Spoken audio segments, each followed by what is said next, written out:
5, 4, 3, 2, 1.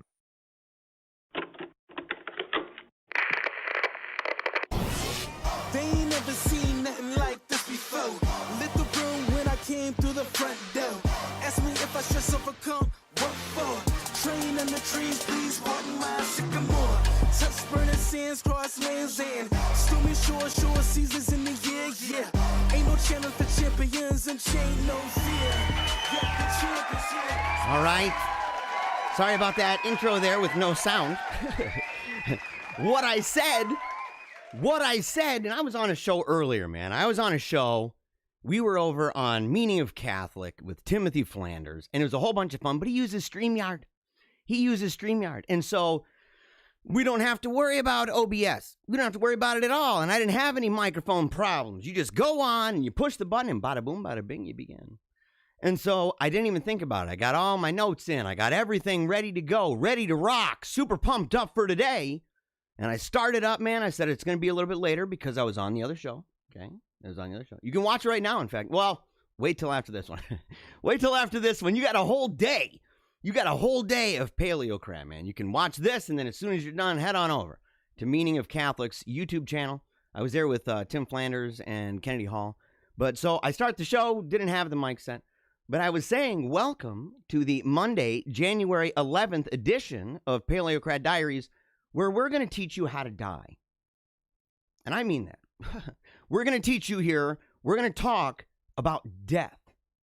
It's not even going to be a funny episode. This is, in fact, this is going to be the most bizarre episode, maybe, of this show that you have ever seen. There's no other one like it. Zero. Okay? I've insisted since the beginning that no matter what, we're going to sit there and we're going to have our laughs and everything. But I think that there's a time where we have to bunker down and we're going to have a very serious conversation. And I told you that we were going to do this before.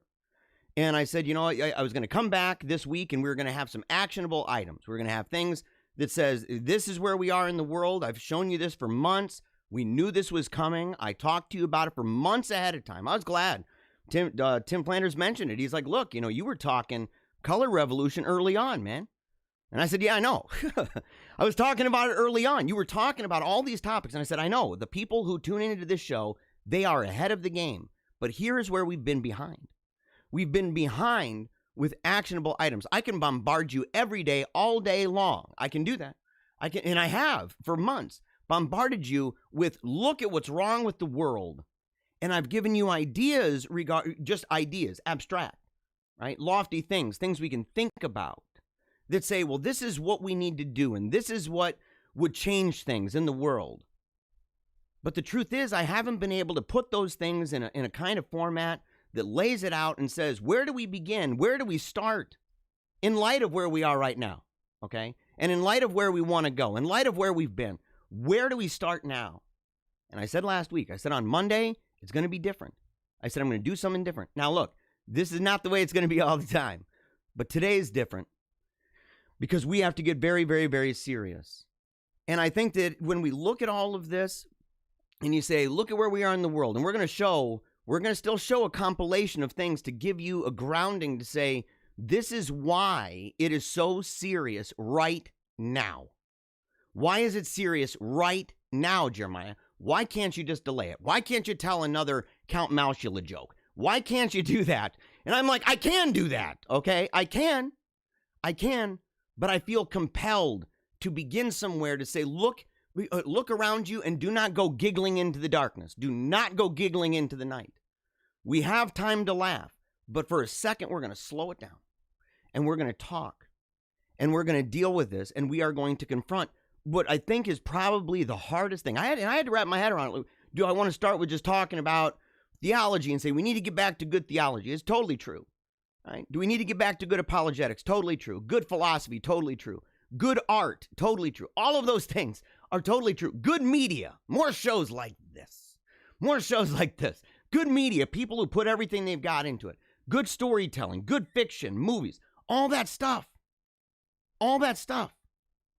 But the thing is, in order to accomplish this, I've become convinced, really convinced, that the only way we're going to do it is if we accept not only that we have gifts and talents, that we're here and that we're alive, but that we're going to one day die, and not just physically, right? But that we are currently living in a state of perishing. We're currently living in a state of death all around us. It's all a fraud. It's a virtual thing. Our amusements are killing us. Our addictions are killing us.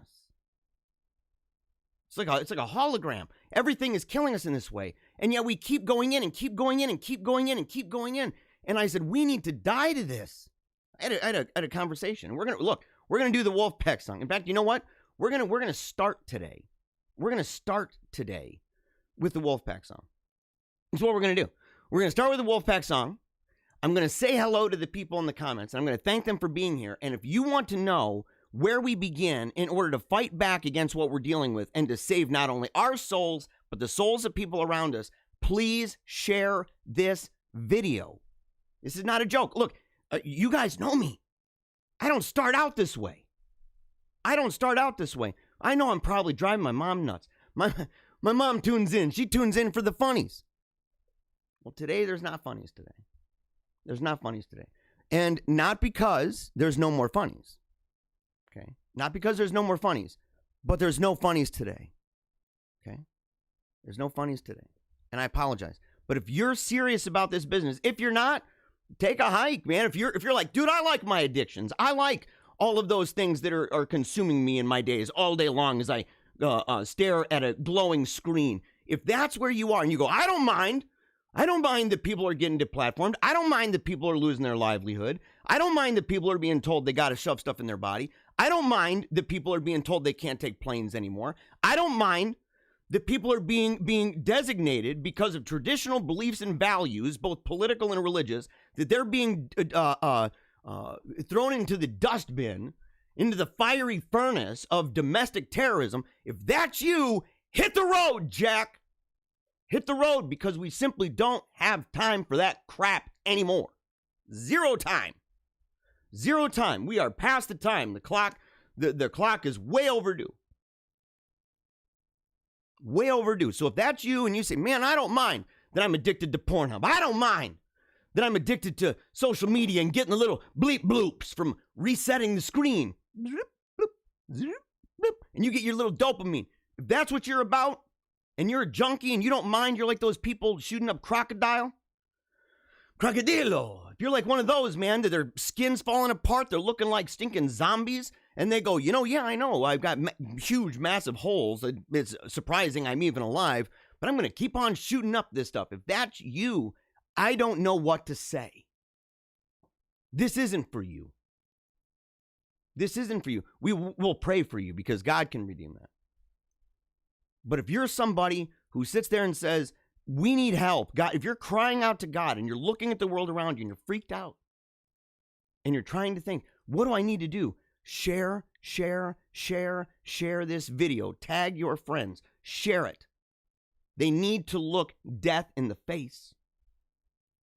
They need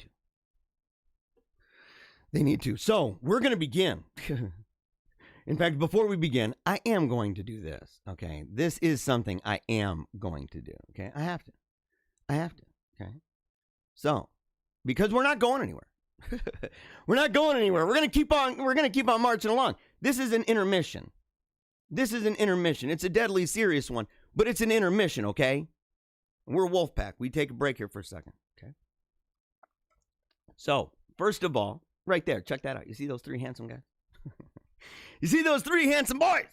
That is the trifecta, baby. That's the trifecta. We were there over at Meaning of Catholic this morning, and boy, oh boy, was it awesome. You know, they normally do it at like 4:30 in the morning. There was no way. I'm like, dude, I'd have to wake up at 3:30. I'm like, oh, are you kidding me? And they said, well, we got a lot of listeners in Australia. And I'm like, dude, forget the Australians, man. Forget the Australians. I love y'all, all the Australians listening. I love you guys, but man, come on. Come on, man. You got to let old boy sleep. But if you want to see that video, okay, it's over there. I think it's called The Third Revolution. It's absolutely fantastic. It was so many things that came out of that. There's talks where, let's just suffice it to say, there's talks going on right now about a newsletter, multiple people writing for it. I've looked into creating a zine. that would be sent out for people who are subscribed and who pay for that. And you'd at least have to pay for, shipping and handling once a month or whatever, but some kind of a print thing. And it would have in there, not only that, but it would have what is going to be not only the stuff I'm about to show you, some of the products that we have for the show, but also the products that are coming, because I'm telling you right now, old boy's thinking big. I'm thinking big, kiddos. I ain't messing around. Okay, we got to get back to the gifts and talents, and we need to say, okay, what are my gifts and talents? Am I spamming the internet? Am I just going on and bumping 3 hours a day, and people come, and if they like it, they like it, and if they don't, they don't, and they just walk away and it's gone? Is that what it is? And how is that not drive-by media? You know what I'm saying? No way, no more.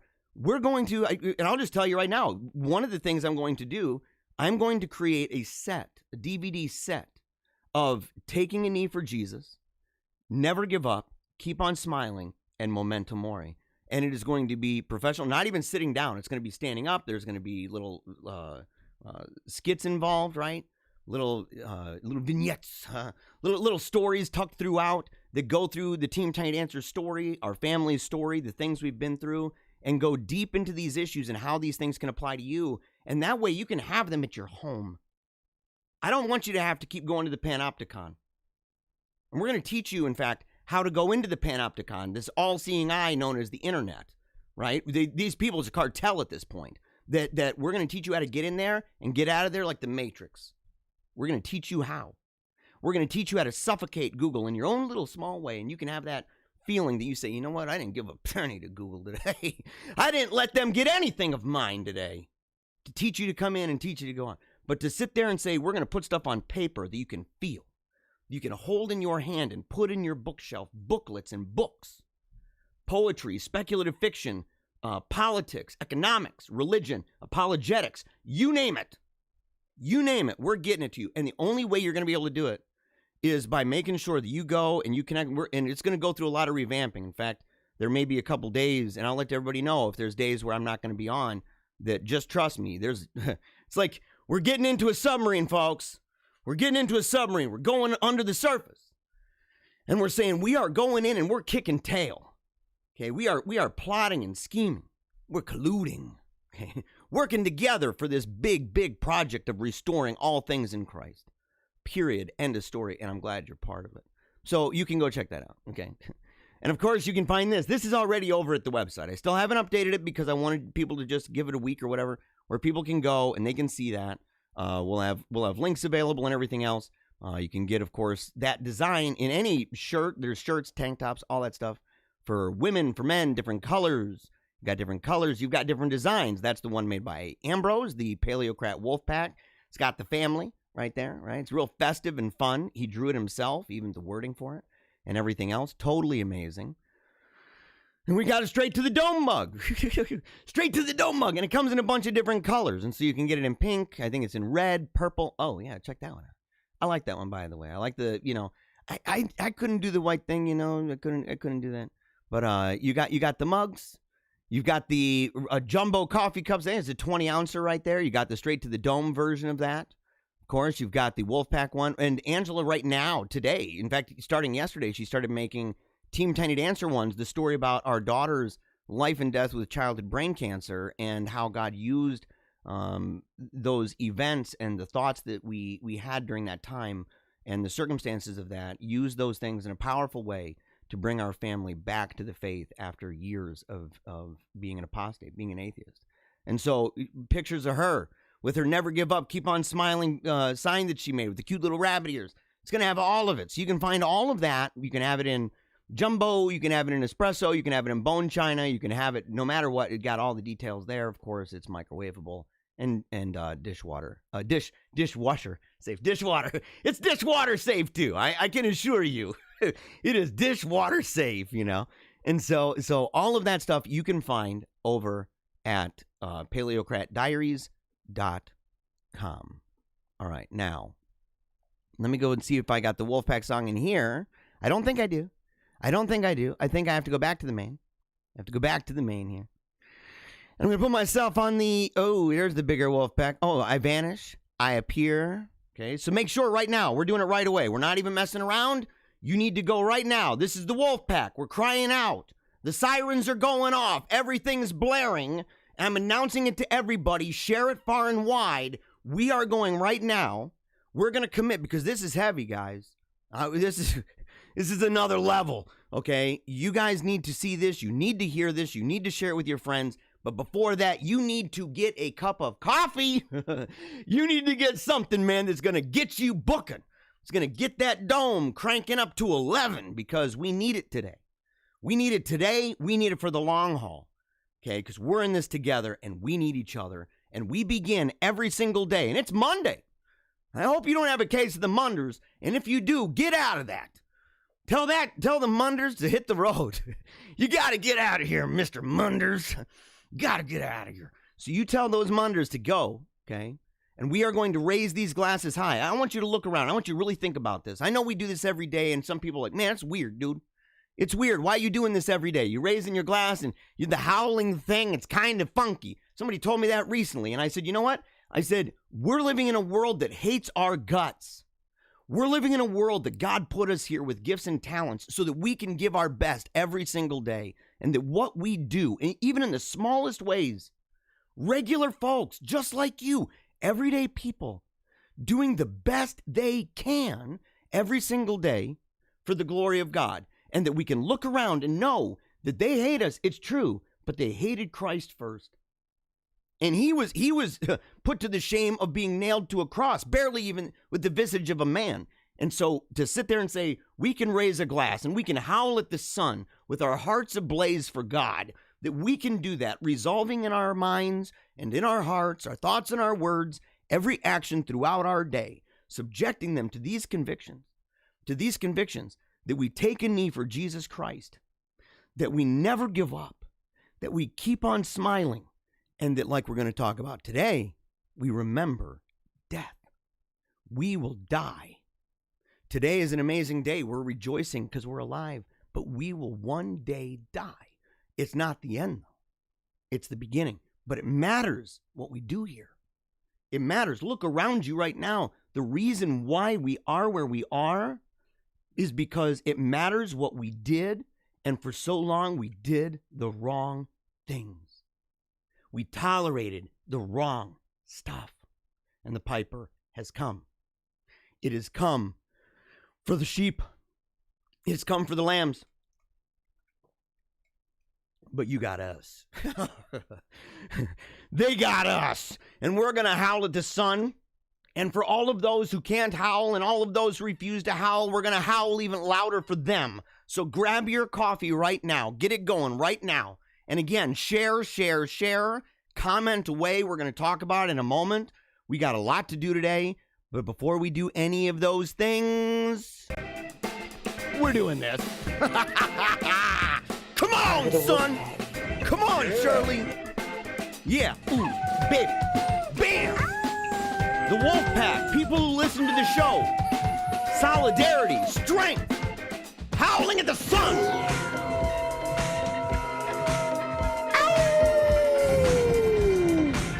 Let it out. Don't hold it in anymore. Look around you. Howl until the walls of Jericho fall.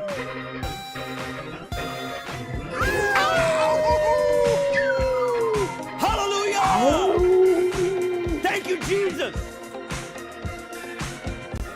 You are good, God. You are good. All the time. Oh, look at these. Bam. All righty. Man, I love these people. I love all of you. I love all of you. I do. Oh, I got to get back to that original camera. So sorry about that. So okay, here we go. We're going to talk for just a second. Just to let you guys know, and some of you might be sad about this, but we were talking. I said, I don't want to be spamming the internet all the time. And I want to make sure that what I'm doing is focused, right? Lasered in, man. Lasered in, that we are giving it the best we've got, but at the same time that it's efficient, right? That it's exactly what is needed. And 3 hours a day is not needed, okay? And we realize that a lot of that actually has to do with the comment section. Now, that's a good thing, okay? That's a very good thing. Oh, yeah. The trench face. Hi. Yeah, good to see you. And so it's a very good thing to have so many people commenting and praying for us and clapping and cheering and doing their thing, offering rosaries, you name it. It's all really good. However, if we add up the amount of time from the beginning of the show and the middle of the show and the end of the show, where we dedicate it just to the comments, it's almost an hour. We dedicate a lot of time to that. And so I thought, and a lot of it is going through and seeing people and saying, you know, good morning, things like that, like my mom right there. Love you, Mom. I love you. I'm glad. Look, it's an honor, man, my mom tunes in. She could listen to a lot of different stuff, and she chooses to listen to the show. And it hasn't always been that way, so it's a big deal. So she says, morning, Jeremiah, happy Monday to you. Yes, happy Monday. Have a good show. I promise, Mom, I will give my best. You raised me well. So here's the deal, though, is that I've decided what I'm going to do, and there's going to be about a month where this happens, okay? And then it's going to go behind a wall. And what it is that I'm going to introduce and talk about it because letting everybody know, no matter where they are, YouTube, Twitch, Facebook, Periscope, DLive, all those places, if you comment live, it goes into this feed. Okay, so it goes into the feed and we're able to read it and it stores it. Okay, so it'll be there as long as I have that tab open, it will be there, right? The thing is, though, is that what I'm going to do is I'm going to talk about it in the beginning, engage with some of the people in the very beginning, saying good morning and everything else, saying hi to the wolf pack, wishing encouragement and blessings, all that. And then what I'm going to do is wait till the end of the show after it's over, and I'm going to go through and I'm going to pick out the comments that I want to reply to. And I'm going to make a video that you're going to have to go, every day you're going to have to go to paleocratdiaries.com, where I will engage in a specific video just about the comment section. So it's going to help to get people to the .com. That's where we need people to go, because we don't know what's going to happen with YouTube. We don't know what's going to happen with Twitter. I mean, look, the idea that I'm going to last very long on there, yeah, I'm not a well-wisher, man. I'm a realistic guy. So I'm looking at it, I'm saying, man, I'm causing all sorts of trouble for the New World Order. I'm causing all sorts of trouble for the Great Reset. For all those pedo-satanic folks, man, the scientism folks. I'm causing all sorts of trouble. They don't like me. I got their panties in a bunch. They're all sorts of rankled. This guy every day, making people happy and smiling and talking about really serious stuff, trying to make waves and, I don't know, advancing the kingdom of Christ in this world. Holy cow, we need him gone. And so people are already doing it. It's already there, guys. And I don't want you to be like, well, I don't know, where did he go? You got to go to paleocratdiaries.com. And one of the ways to do it is to say, I'm going to engage with you and dedicate however much time it is. If there's a bunch of great comments and they're really inquisitive and thoughtful or courteous and everything else, I'll highlight them just like I do with the show.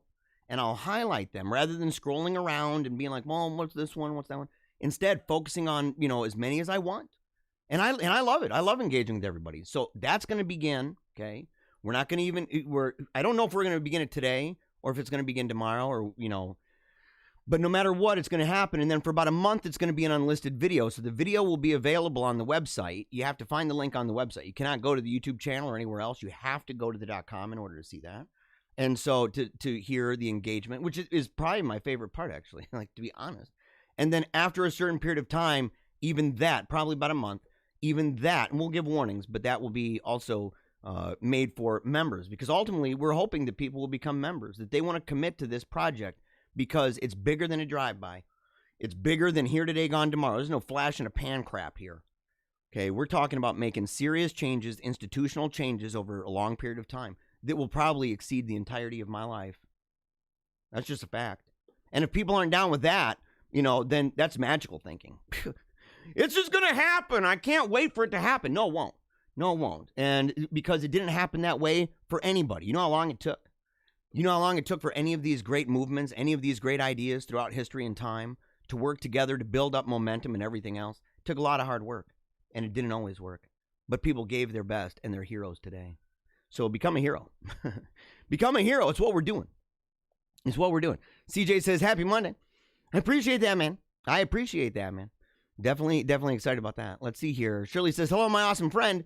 Hello to you. I'm really glad that you reached out to me. Shirley, she's one of those that I've known for a long time.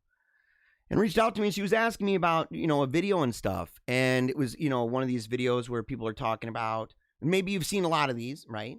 And she wanted to just know my thoughts, say, what do you think about that? What do you think about this? And it was a guy, he's on some prophecy channel or something, and he's in his car and he's talking at his camera and telling his viewers that, kind of along the lines of like, and I don't mean to be rude to the guy, I don't know him, but kind of along the lines of, my cousin's got a dentist who's got a, somebody in the intelligence community, or I think he said, I have friends who are in the intelligence community, and that they came to him and said that, all these things are going to happen and it's any moment now. And I'm really skeptical of that. I get that a lot from people. And I gave the reasons why I'm skeptical of that. And so I'm really grateful, man. It was just awesome because I said, I'm thankful that people feel confident to reach out to me and say, I just want to know what you think. What are your thoughts about this, man? What are your thoughts about it? Should we follow this kind of thing? Should we get excited? Should we not get excited? And so to me, I look at that and it's an honor. And I would say, don't get excited. Don't get excited. I know too many of these videos, man. I'm like, look, these big announcements. Oh my gosh, dude, Trump signed this order right now. And I'm like, where'd you hear about that? Well, this guy in his driveway and his, I think he's, got some regular job. And I'm like, dude, the likelihood that that guy is the dude who released it to the world, terribly, terribly unlikely. Like, I don't mean to be rude about it, but I doubt that it's like, what? How are we going to get this to the world? Well, there's that one rando dude on Facebook. He's got an iPhone in his car. But that's the thing. But we teach you how to distinguish between that. And so I'm really grateful for Shirley, and I'm really grateful that she brought that up, and I'm thankful that she trusted me in that way to ask me, are these things that we should trust? If so, why? If not, why not? And so really grateful. All right, TRN Slash. Great to see you on Meaning of Catholic. Dude, it was great to see myself on Meaning of Catholic. I was happy about that, brother. I was happy about that. Yes, man. I was really happy. I hadn't been on there in a long time. And I'm like, dude, man, I was really bummed out about it. I was really, really, really, really, really bummed out about it, man. And so I was happy to be back on. I was happy that Tim was happy just to even hear my voice. He's like, oh my gosh, dude. He's like, I'm so glad to just hear your voice, dude. And so it was really cool, man, to reconnect with them. We're the trifecta. We are. I don't know how we ever kind of fell different ways and stuff, but that conversation was powerful, wasn't it? It was good. It was real good. Okay. Guadalupe Gonzalez Dimas. Only God can change the world. Totally true, but he changes it through people. And I have faith in God, not in man. And God would say he sends people, right? God works through material. Like we believe in sacraments, for example, right? I'm assuming you're in Guadalupe. So if you're, connected in any way with Our Lady of Guadalupe and stuff like that, working through the material world, working through things, water, working through bread, working through wine, working through consecrated hands and oils, working through all of these things, working through the sacrifice of the Mass is through this. Okay. And so the idea that it's something that's like separate, that God's not going to do it through people. That's how he changed the world. Look at all the saints. Look at every time it was wicked bad, every single time. And people felt hopeless.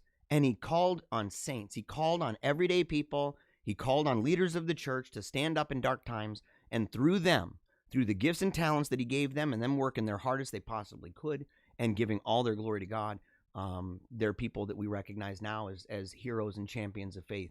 And that they will remain such indefinitely for the entirety of time, even into eternity. Responding to print media, if you, Tim, and Kennedy came out with a magazine, I definitely subscribe to it. Dude, there's the stuff in the works. Let's put it that way. We're we had a conversation. Now, I don't know if Tim's going to be up to editing it. But the thing is, man, I've worked as a contributing editor, and I have my degree in journalism and mass comm.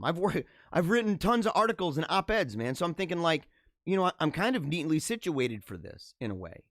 And it would be one of those things. I have an editorial eye anyway. And so we'll see, buddy. Buckle in, champ.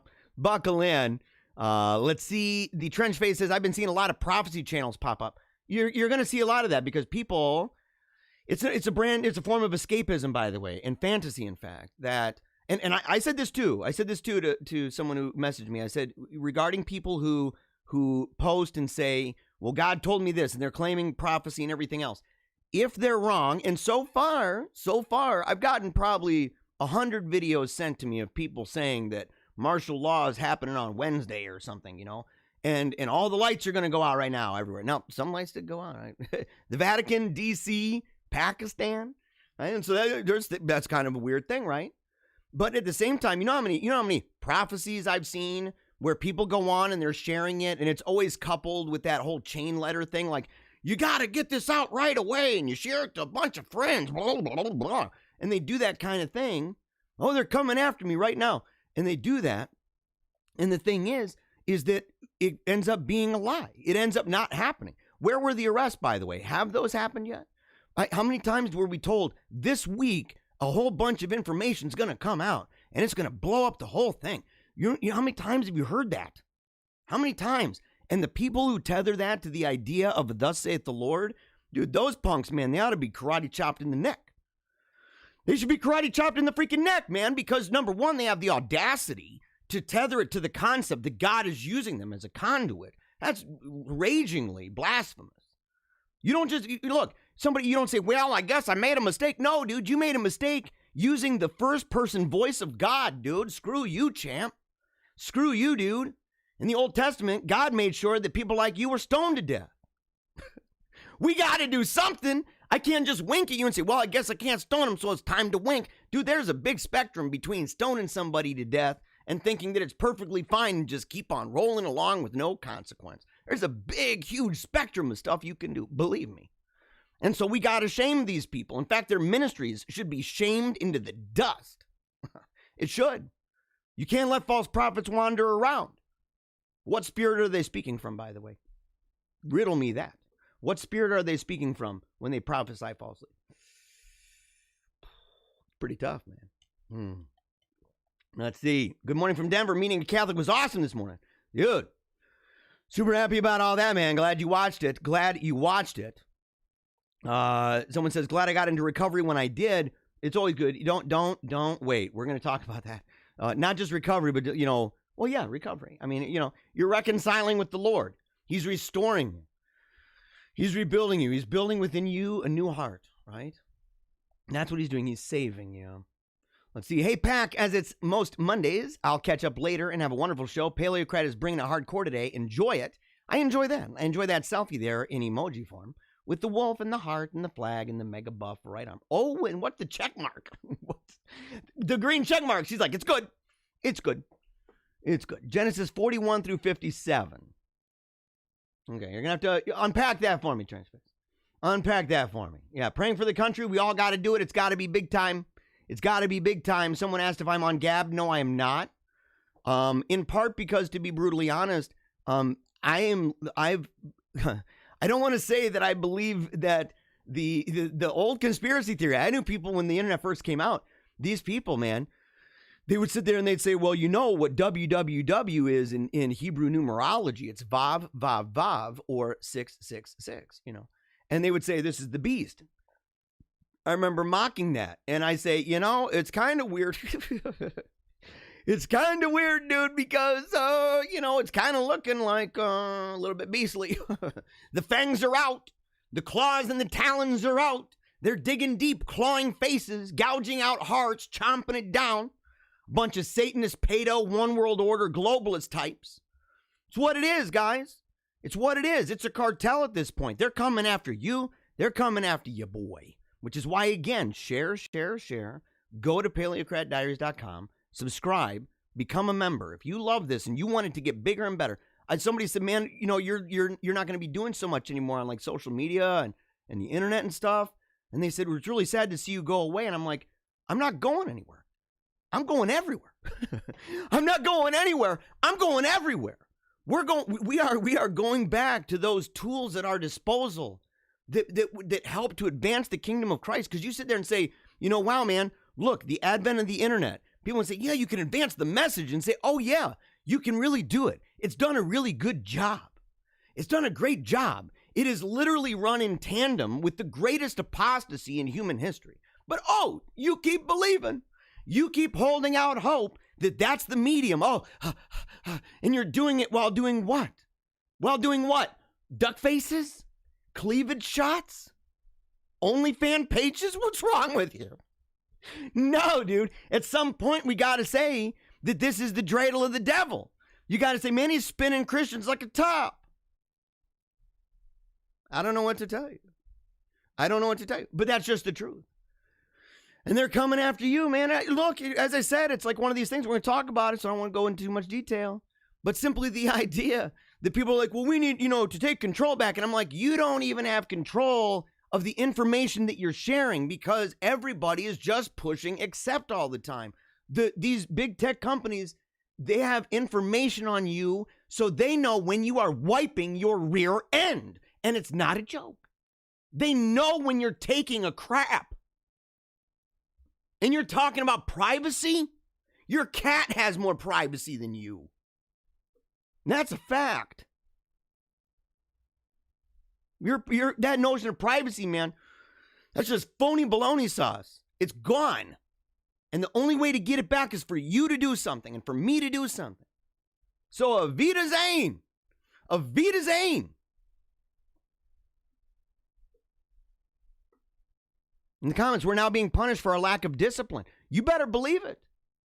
You better believe it. God, the idea, what a weird world we're in when we think, well, it's okay that we say that the state doesn't need to have any subjection to the King of Kings and the Lord of Lords with all power and authority in heaven and on earth. Yeah, but not the state. Are you crazy? What's wrong with you? If you sit there and you go, oh, well, that's theocratic, and I say what you're doing is satanic. There's no like middle ground here. You're either subjecting to the social rights of Christ's kingship or you're not. And if you are not doing that, what do you call it? What do you call it? Is it a surprise that it's all going toward the Tower of Babel? Is that surprising? Is it all surprising that it's all going toward the beast? Is it all surprising? They're like, oh, I don't know how this is happening. And I'm like, oh, I do. I do. Because it was there from the beginning. It's the ticking time bomb. It's that wicked seed that was planted, and you're watching this vile thing grow. This invasive species. It grows. And it strangles everything with life out of existence. Someone said, I know I said no changes, but I liked that change. Well, it's because it's only one time. Because it's only one time. It's what you got to have, man. Someone says, if my comment isn't highlighted, just know this. I won't have a hissy fit. Do what you need to do for your show to grow. Look, I'm not ditching. I'm not ditching, but things got to change. And it's got to be it's just got to be trimmed down, more intense than ever, right? Including the funny guys. How do you keep on smiling if all it is just angry? How do you do that? But sometimes there's times, farts are pretty funny, but a fart in church or a fart at the funeral might not necessarily be, it's more of a ba-dump or a ba-dump. And everybody's looking at you mad. They're all mad. Oh, this kind of thing. Nobody wants that. Nobody wants that. Okay, so there's a time and place. And for today, that's not the time and place. All right. Let's see here. Good afternoon. A lot of people on YouTube saying Pope Francis got arrested. Is that true or not? Again, let me ask you, who's saying that and why would they know, right? If the Pope was arrested, if that happened, okay? And how many other people did you hear were arrested? Bill Barr, remember that? Bill Barr arrested. Was Bill Barr arrested, by the way? Was he? Because I got that shared to me a bazillion times. I saw that shared all over the place, man. And I say, look, the likelihood that if the Pope, of all the people on the planet, man, if the Pope gets arrested, the idea that can be held under ropes, ain't likely, dude. In fact, if the Pope got arrested, you'd probably find out first in America magazine. Some kind of liberal rag. You would. So if you're finding it on some kind of channel that supports conservative stuff, it's probably pretty unlikely, to be frank. Pretty unlikely. Because they ain't calling up 1 Peter 5 first. They're not going to do that. Yeah, I don't know. But look, and like everything else, it's always possible. Yeah. And no, Deja, I'm not getting rid of the funny portion. No, I am not. Today, we're not doing the funny portion because of the circumstances surrounding things and thoughts that I had over the weekend. And it's an intermission. Okay. So it's an intermission. This is the intermission show. Okay. And so just enjoy it. Have fun. There's going to be some changes in things. There's going to be expansion of the show into many other realms. We're going to be doing a lot of things. We've already been doing it, guys. I hope you like the fact that we've got cups and stuff. And then we got shirts. We're going to get hats. And we've got stuff for Paleocrat Diaries. And we've got stuff for Team Tiny Dancer. And so we've got it all, man. It's starting to grow. But now it's going to get to the place, man, where there's going to be things like pamphlets. There's going to be things like newsletters. There's going to be things. I'm putting together my books, man. Putting together the books, and we're going to start cranking it out. And that's why I also can't do 3 hours. I mean, there's just no way. There's no way. You got to hone in your gifts and talents and maximize them, right? Supercharge each one of those things. And I'm sorry to say this. I know some people will be like, well, you got to pick one or the other. I'm like, screw you. No, I'm not going to do that because I believe that I'm multi-gifted for many reasons. Okay. And I think, not to sound arrogant, it's undisputable that I am multi-gifted. And so the ability to write, the ability to tell story, the ability to record, the ability to edit, the ability to make music, there's all different things that I'm able to do. And so the idea of saying, I want to be able to use this, not to make it a vocation, but to incorporate those things, right? To emphasize the things like video and writing, and to emphasize those while also incorporating things that are gifts and talents, but really they in the grand scheme of my life, they are not the core focus or the energy source for my vocation. They're not what I'm driving at with my life. They're not how I'm getting out there and how I'm trying to make change and how I'm trying to live out my salvation with fear and trembling. And so to work it out. But we're not getting rid of any of the funny stuff. Okay. We're going to have that, just not today. Okay. I hope to hear. So come back tomorrow. We're going to get a little lot. Don't go anywhere right now, though. Okay. Somebody says they missed their Parler. Parler made some dumb decisions, though. Made some dumb decisions. It's to the point. And by the way, it's even worse because apparently it's possible. It's another one of those things. It's floating around, but it was broken down really well by this hacker site that's talking about it and saying that a lot of information was gathered because they were able to kind of go in through the back door, a lot of these hackers, and even change admin passwords. And so they were able to actually have access to a significant amount of background data, like things, your locations, your messages, your videos, whatever, anything you've got going on there that now that is not even secure. And I don't know what Parler's even going to be able to do at this point. But this is one of the reasons. It's one of the things, and I got to say this before I move on. I heard some of the stupidest arguments in the world, and this comes from people on the left, right? Of course. But they sit there and they say, well, it's just a private business doing what a private business does. It's a tale as old as time. And I sit there and I say, number one, that is the most ignorant historical take I've ever heard in my life. That's not as old as time. You couldn't just be a private business doing whatever you want in almost any place at any point in time. That's why capitalism is a creation of the Anglosphere. That's why in more modern times. That's why when we go back and talk about it, and even then, the book Wealth and Nations, there were exceptions. There were a list of exceptions to this rule of, private business doing what they want with what they've got. And we've never lived that way. We know this because if you said, well, I'd like to sell some poison. I'd like to sell some poison in the food. People would say, no, you can't do that. And you say, but the guy over here wants to buy it.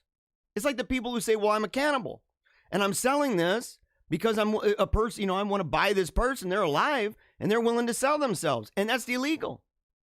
I don't know anybody out there that's like, well, it's private interaction. It's private sale. And the ones who do are the same weirdos who are probably saying that Cuties is a great movie because kids should be free to, do it. So, we take them seriously as a threat to, moral order, but not as policy. Because no government does that. Because we don't allow that kind of thing. So you can come up with any of these different ideas and say, oh, well, they can just do whatever they want. That's not even a belief that most of these people even have, because those same people are the ones that if you said, well, I guess I'm not going to sell any of my goods to the Jews, they'd go, wow, well, no, that's discrimination. And you're like, Well, I'm a private business. That's what private businesses have always done forever. Liar. It's a crappy argument. Super shallow kiddie pool crap. It's stupid. And so, but people get, really worked up like, man, how do I respond to that? I'm like, stop thinking that the ideal that you have regarding the free market is actually real. It's a cartoon. Which is why, in fairness to the free trader folks, the legit ones, when we talk about things like NAFTA and we call it free trade, they have a legitimate argument to say that's not free trade. We call it that, but you know what's regulations in that? Man, it's crazy. It's crazy. But I get it all the time. I saw that, and people like, if you said, man, I don't want to sell to gay people, I don't want to sell a wedding cake. Those same people that talk that way about what Twitter and Facebook and Google and Android and Amazon, what all those people are allowed to do because of somebody's political beliefs, they're the same ones saying that if you want to cut off your wiener and you want to say that you're a girl and marry a person who might still have one, but also call themselves a girl, and they want to, get married, if that's what they're talking about, that you're going to be required, if you're a cake maker, to make them one of those cakes. How dare you not make them a cake? How dare you not do that? Oh, Amazon, totally allowed. What an elitist, weird world that person's in. What a delusional lunatic. Delusional lunatic. And we just got to say it that way. There's got to be a degree of shame that goes with that. It's got to be a degree of shame. It's what happens when they believe in another Jesus. It's the weekend. Let's see here. Let's see. Someone says, get on Gab. If someone wants to get on Gab, man, someone wants to get on Gab, but I think that we're still using the tools of the world's dominion. We just do. And I know too much about mass media, okay? I know too much about mass media to say, look at what mass media has actually done. We're going to talk about that. Not today. Maybe we'll talk about it tomorrow, right? Talk about what is mass medium, what has mass media done to religion. And a lot of people go, well, it's helped it. I can get my message out there and say, dude, there's more messages right now in the world than ever. Most of the time back in the day, even back in the day, I mean, when dinosaurs existed in the 1990s, you had Guns N' Roses riding dinosaurs and stuff. So in the 90s, you would have churches, and those churches might record a cassette tape or a DVD of their sermon and bring it to a radio station that would play it to an audience that could only hear it in that area. That's it. Or they'd have a magazine, maybe, or a newsletter that they'd have to put in the mail, maybe. That's how they would do it. Or they had a local TV station, they'd put it on there, and that's how they'd do it. And now you say, okay, so imagine that reach, and then say, imagine the kind of Christianity that was around. Imagine how far we've strayed from so many of the values, even from that time. And I wouldn't say the 90s was an ideal time for Christianity at all. But look at how far we've gone even from there. Come on now. It's the way it works. And you put a camera there and you say, you can now put online.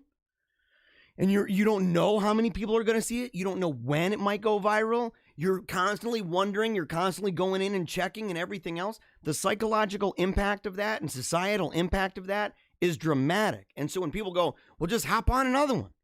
It's just another app on your phone. And it's essentially people are reaching over and grabbing their ankles for, the New World Order and stuff. So it's what it is. At some point, we got to say, dude, we're tired of getting, Oh, man. And no, I did not get away with did I do away with the funny part because of the Pope's arrest? No.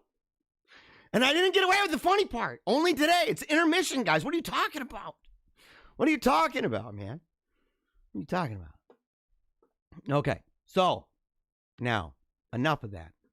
Enough of that. We are off to the races. Okay. We're off to the races. We are going over here. Okay, where's my chat screen? Okay. So, all right, now. And remember, if you want to comment, make sure to leave a comment. I might talk about it at the end, or I might make a video starting today, but either way, we're going to begin moving to that format so that I don't just scroll around and try to navigate and say, well, what's going on with this? But instead to say, man, we need to go and we need to, I want to be able to focus on the ones that I really want to respond to without just getting caught up. And I'm grateful for every single one of those good mornings. I am grateful for all of them. But at the same time, it has to be a little quicker. So, okay. So make the questions good. Make the comments good. If you put time and effort into it, if you just go, hi, Jeremiah, I might not say hi. Okay. Might not, right? Because there's a lot of those. If you put a prayer hand, I'm probably not going to mention it. But if you put a comment or a question or a criticism, doesn't matter. If you put that on there, I'll make sure that if I want to talk about it, I'll talk about it. And you'll have to check by going to paleocratdiaries.com. You'll have to check that website so that you'll be able to see if I, in fact, talked about it. And you can share with your friends. Okay, share with your friends. Okay, so we've been talking for a long time about the 5 phases of a color revolution. In fact, we had it listed more. But the thing is, I think this was actually a really good one. And so I wanted to just use this. Okay, so the idea that you begin with crisis, right? Leverage. Actually, let me go ahead and let me where's my screen for this? Okay, here we go. I want to go ahead. I'm gonna make this bigger. I want to make this bigger. No, we're gonna put it right there. Okay. So, okay, 5 phases of color revolution, state capture, crisis, and leverage. You sow doubt, and I want you, as we go through this, I want you to think. I'm not going to fill in the blanks for you. I want you to think for yourself and say, what has gone on? Okay, in the last couple of years, what has gone on, specifically that started accelerating during the time of the election that matches this? Sow doubt. Build a narrative toward action. So a storyline that is going to drive people to do things. Maintain pressure, constant every day. Isolate your adversaries. Okay, so isolate where they're located. Isolate where they're allowed to go. Hijack institutions, okay, where all of a sudden groups that used to say, oh, we're for free speech are all of a sudden now out there like Mozilla saying we need to do more than deplatform. Contrive additional crises to build fear of mosaic of crisis. So the idea being that if you have a bunch of these, right, contrive, you say, man, here's a crisis over there, here's a crisis over there. And the media is able to do this. There was a man years and years ago, I wish I had the book in front of me, it talks about it, who was able to create a crime wave by the way that he reported on it. The statistics did not change. The statistics never changed. But the way that he reported on it created the impression, and he admitted it. It was essentially a test of psychology on readership. And so you look at it and you go, okay, so the idea of contriving a crisis, how many things have you heard that turned out not even to be real, including things on our side of it? How many times have you heard this person got arrested, or this person, this happened there, or this person, this document's being signed, or these people are being investigated, or this information is going to come out, and everything else? And it doesn't, but it creates a situation where we have crisis all around us, and you dominate the narrative, right? So an enemy would dominate a narrative. The second phase, chaos, confusion, and fear. You denigrate opposing voices.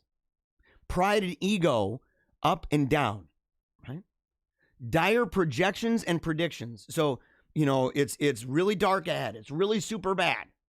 This is all going to be really wicked, terrible. And ramping it up, using descriptors about opposition that's super wicked, right? Unreasonably so. Ridicule and gaslight. Oversaturate information, correct and incorrect. And limited hangouts. Whistleblowers that actually work for intel agencies, stuff like that. So limited hangouts. That's the chaos, confusion, fear section. Division, labeling, and separation. Paint good and evil narrative. Now, some of this, by the way, some of this, I think, is just the nature that they're piggybacking along with a civilizational cycle where you say, man, it's gotten to the point you have two political models, and these two political units, right? They are competing at this point. They're made up of generals, people with the military-industrial complex, people at all different levels of various institutions within society, church, academia, right? Law enforcement, everything else like that. And so law and order in general. So you end up having this thing where when you have those competing groups and there's not a unity or a harmony within the state at all, and now it's an absolute political world where these two groups, everything is political for both sides. You're inevitably going to have that anyway. This right here would simply fuel it and accelerate it. Separate population from traditional sources of community. Have you been separated, by the way? Have you been told you're not allowed to go anywhere? that is a typical place where you'd have community? Have you? Population will begin to self-identify and segregate along labels. Introduce an outward sign, badges or symbols of alignment. What outward sign, by the way, do you know of? Right off the, just boom, that quick. What outward visible thing can help people identify kind of where you are in the world on a lot of this stuff? Not perfectly. Not perfectly. I can think of, a certain one. Poison organic dialogue. So it makes it impossible. And that part of that social media, which is why in a real conversation, if somebody brought up the idea that Parler was being suffocated out of existence for not having speech codes, and that they were following, by the way, they were following the original mandate and everything, the original program of social media platforms, who have long since abandoned those. But to follow that, and for them to say, if you don't have that, you're out of here, for somebody to go on social media and troll somebody and say, yeah, you know what, it's the way it's always been, or that's just and they're saying stuff they don't even believe in. It's highly unlikely they would even do that in person. They may think it. They may, because they did in this situation too. They may think it, but it's highly unlikely that they would do it. And why? Because most people don't want to be douchebags to another person's face. So when we're doing dialogue on the internet, it's not really dialogue. Rarely ever is it very productive. Rarely ever. Apathy and doubling down. You throttle the crisis narrative as required. Too much creates a revolt. Too little creates apathy. Okay, and then it's not achieved. Now, you saw the flux of apathy, by the way, didn't you? During the election, where it was kind of like, well, people were having the apathy of lockdowns and things like that. You were starting to see a lot of people that were like, I don't know, man, anymore about it. I don't know about that. And then you see it ramp up. And every time, whoa, another wave is coming. And you know what? How many waves? I want MLive. I want MLive to write an article that goes back and tracks every time they said that there was going to be a surge. And I want them to give the information to tell us if, in fact, there was a surge in the locations across Michigan that they said there would be. If it was, you wouldn't have medical clinics faking it. Most, separated from past friends and community, are tired of the chaos, and they resign themselves to apathy. I talked about that with individuals who said, yeah, I'm really against everything going on with Biden and Harris and all of this stuff. I hate the world that's coming our way, but the truth is, I just don't know if I can deal with it anymore. That's the lullaby. Diehard cement off each side, okay? And that's where we are now. Crescendo. Contrive a major crisis. Manipulative levers of power to resolve the levers of power. Manipulate the levers of power to resolve the crisis and secure the initial objective. So you look at it and you leverage the previous narrative to call in the diehards for action. And you think, what was the narrative during the earlier portion of the election that drove people to action? What was that? And what is being used right now? We're going to find out. Because this used to be a joke. It's extremely dangerous to our democracy. And look at all these groups. This used to be a joke. Where people would be like, oh, sorry about that. The people would be like, oh my gosh, these are all non-playable characters. And those groups would go, oh no, we don't really believe that. And now that's exactly what they're saying. And in fact, they're comparing it to Germany. Think about that for a second. That's one of those old narratives that you ramp up and bring back for action. Or how about the narrative? Let's see if I've got it coming up here. Oh, hold on. This right here, ramping up. This right here. I would say this is the dog whistle. This is the dog whistle. It's one of those things, and I loved. I'll mention it afterward. I'll tell you what I think a little bit in a moment. But here's Biden talking about what he's going to do. Okay, so what are you going to do, buddy, with the administration? Here we go.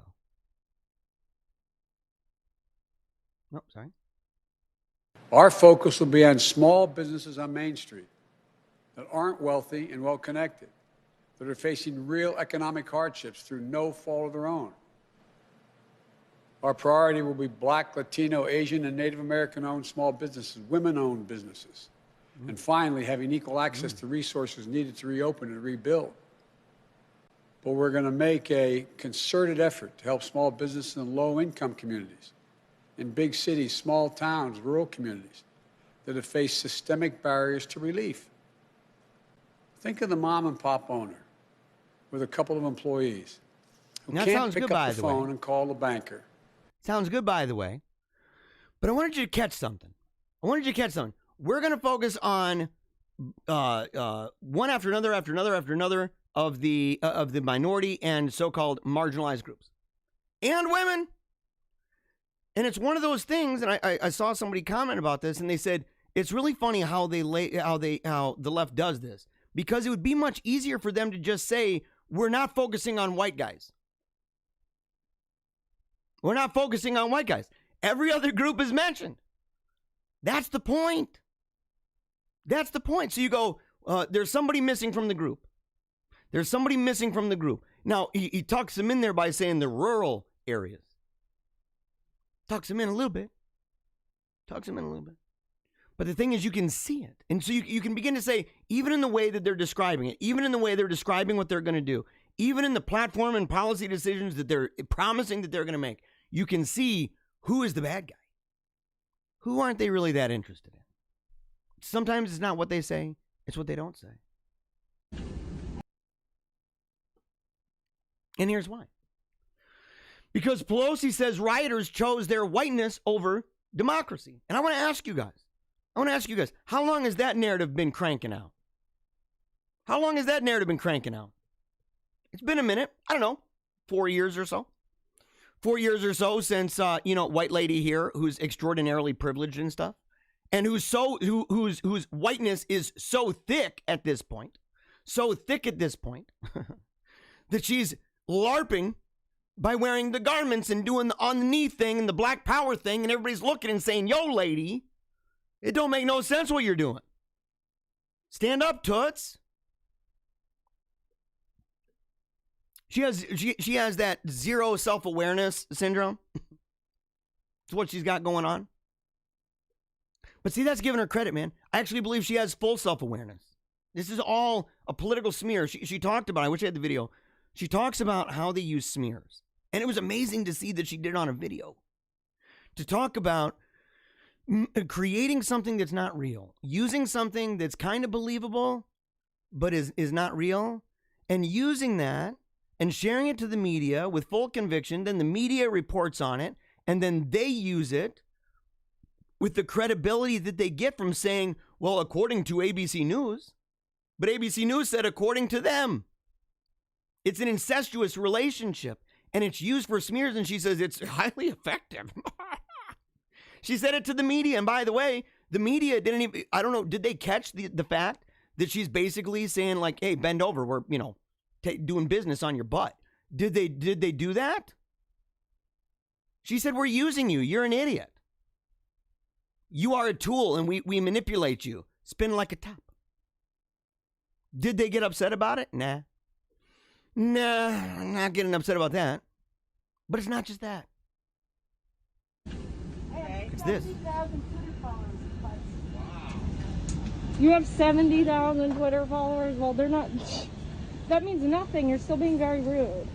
These men are just drinking coffee. They're allowed to have a mask off when they're drinking. They weren't wearing masks. We were drinking. So we're in a world of where people are not just describing you, and this goes into, once again, look, this lady's doubled it up. She's got the mask and the visor. The mask and the visor.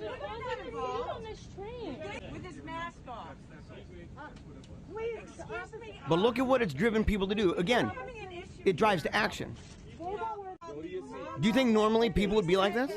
Hey, even clothes? Would you like me to bring the police into this? She said she's got 70. Would you like me to call the police?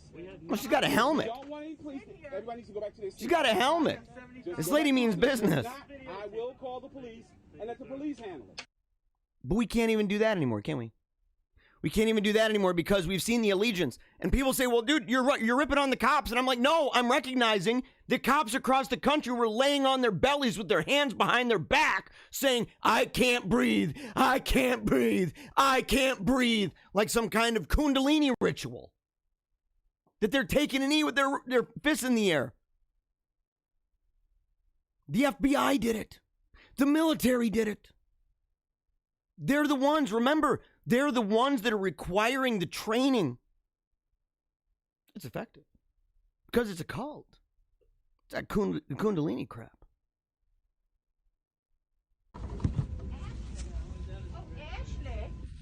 But this lady ain't even done. You fucking doxing bitch. You Nazi bitch. You doxed me. What'd you I did do not that for? dox you. Yes, you did, sweetheart. No, I didn't. I posted a video of you. Huh? I posted a video of you on a public train. On Instagram. I don't even know who you are. Well, everybody knows now, all your little Nazi friends. But do you hear this, by the way? In the real world, by the way, she would get punched right in the face. In the real world, you would take a gauntlet, you know, your spare gauntlet on your belt and whack right across the freaking face. That's what you do. You know, you got to be respectful to the ladies. I'm the kind of guy that says, look, you know, put your coat down and, you know, don't make her walk through a bunch of mud and stuff. Open the door for the ladies. But some lady comes up pulling that crap, calling you a little Nazi bitch. And by the way, sorry for the word, but the Nazi B word, the Nazi bitch. I'll self-censor. But the truth is, she comes up saying that, you start comparing somebody to the idea, and that's what it is. They're saying that you're a genocidal maniac, that you want to see millions of people die, that you want to go in people's homes and drag them out of their homes, take gold out of their teeth. That's what they're doing. That's the narrative that they're trying to peddle, and they're pointing it on you. Gauntlet to the jaw. Gauntlet to the jaw and say, oh no. Oh, no. You got to go further back from my kind. You got to go way further back. It's unbelievable.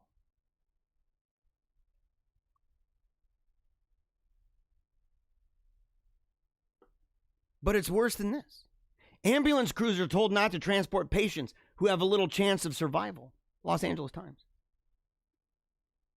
Don't transport patients who have a little chance of survival. Think about it. Think about it. We're not in Kansas anymore. Los Angeles issues brutal letter, do not treat dying patients. It's from the LA health authorities. Still coming down to the ambulance drivers. So you go, if the person's dying, sorry, Buster Brown, that's just what it was. It's your time to go. And you're watching medics standing over you, and they'll comply.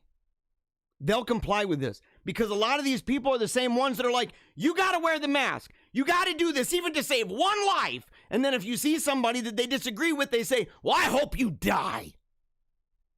Because they don't believe you have a life. They don't believe in a soul. They don't believe in eternity. They've given up on God.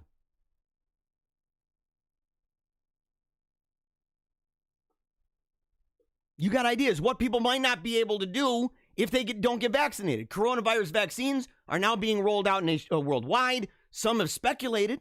This is CNBC, okay? Speculated that refusers could be banned from flying, which, by the way, we're seeing that right now with people who were at the rally for Donald Trump in Washington, D.C. And by the way, about that rally, somebody on Twitter was like, you dared to joke around and say that it was a mostly peaceful protest. And I said, yes, based on the exact same standard that you called BLM riots peaceful. That you go, look, the majority of people didn't do that. And I say, I get it. I get it. The majority of the people, there'd be a bunch of people who support it, who stayed at home and didn't go out and burn cop cars. Duh. So to that degree, I hear you. But they don't want to extend that to us. They want to say that the grandmas sitting there who never went to the Capitol, they never went to the White House, never went to any of those places. They're standing by the Washington Monument. They're standing there and they're enjoying speeches and meeting up with other people, that they're terrorists. Not even just that they're a little bad. They're terrorists. They need to be on the no-fly list. If they find out that you were there, the no-fly list. And remember, be grateful.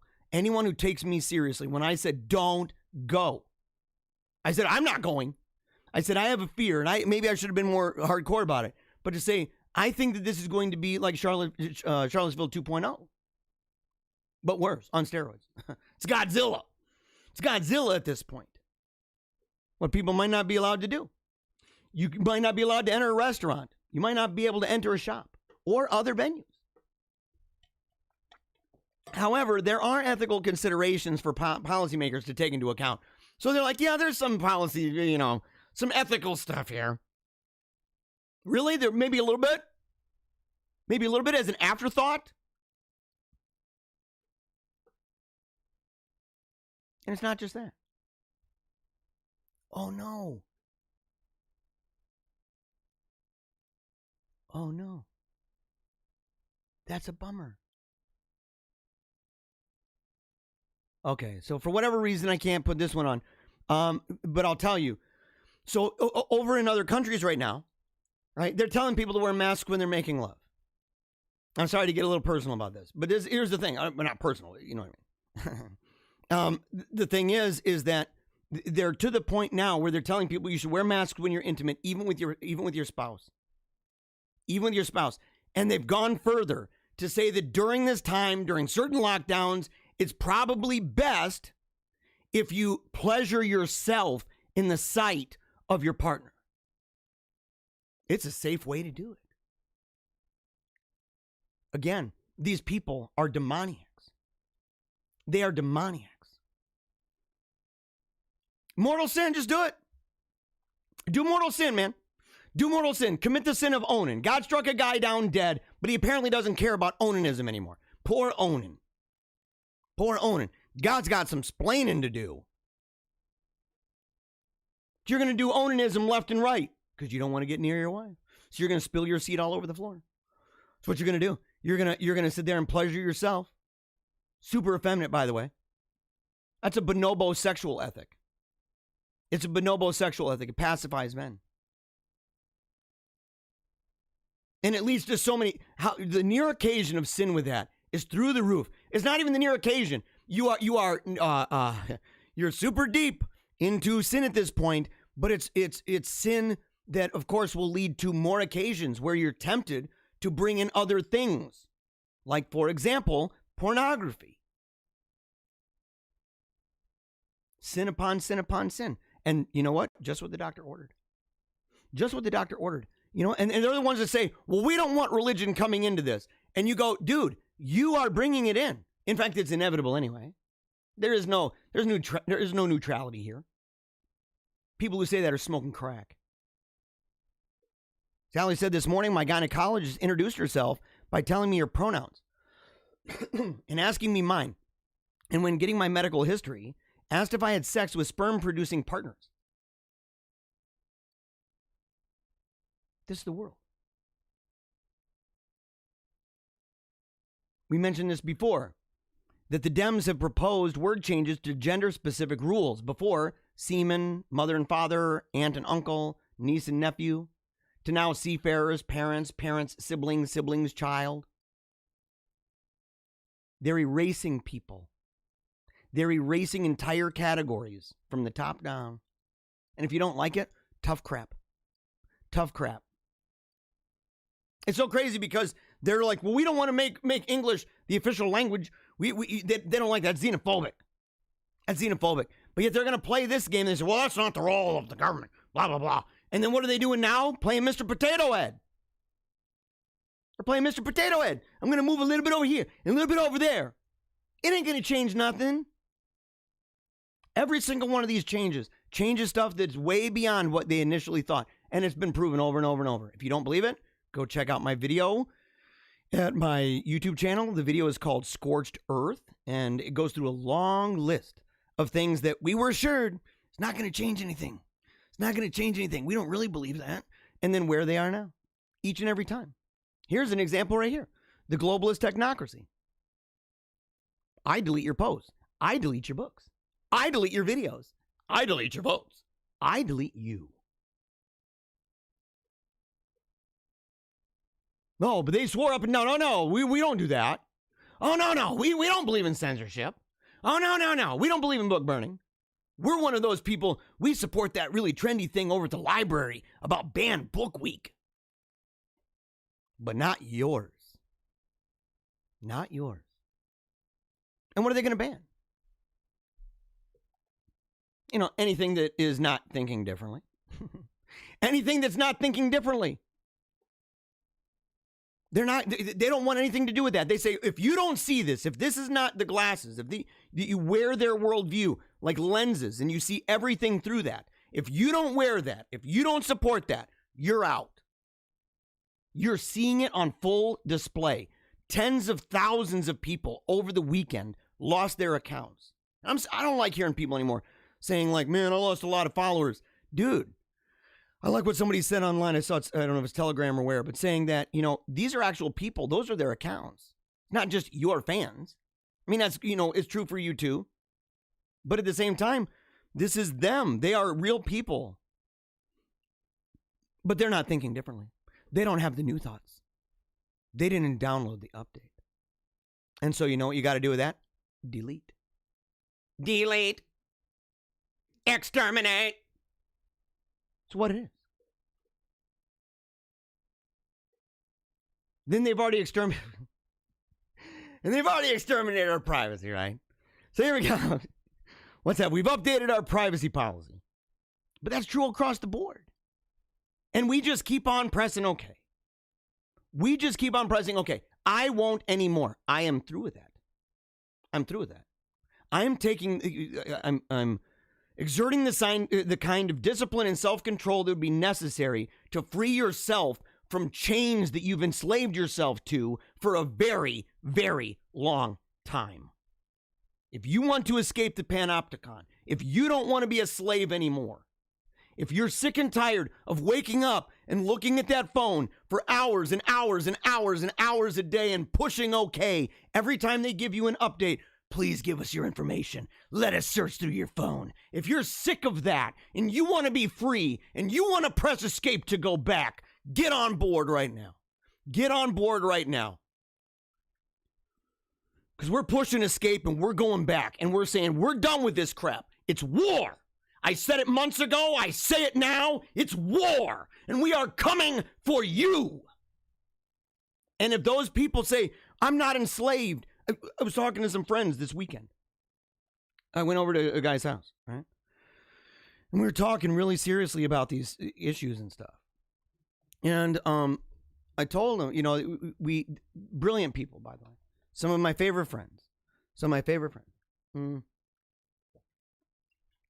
But they, we were talking, you know, and I was saying that, you know, we got to get to the place where, you know, how do we provide the alternative? How do we do it? And without going too much into detail, because that's what we're doing from now on. We're gonna kick tail. This is war. So you're on board, okay?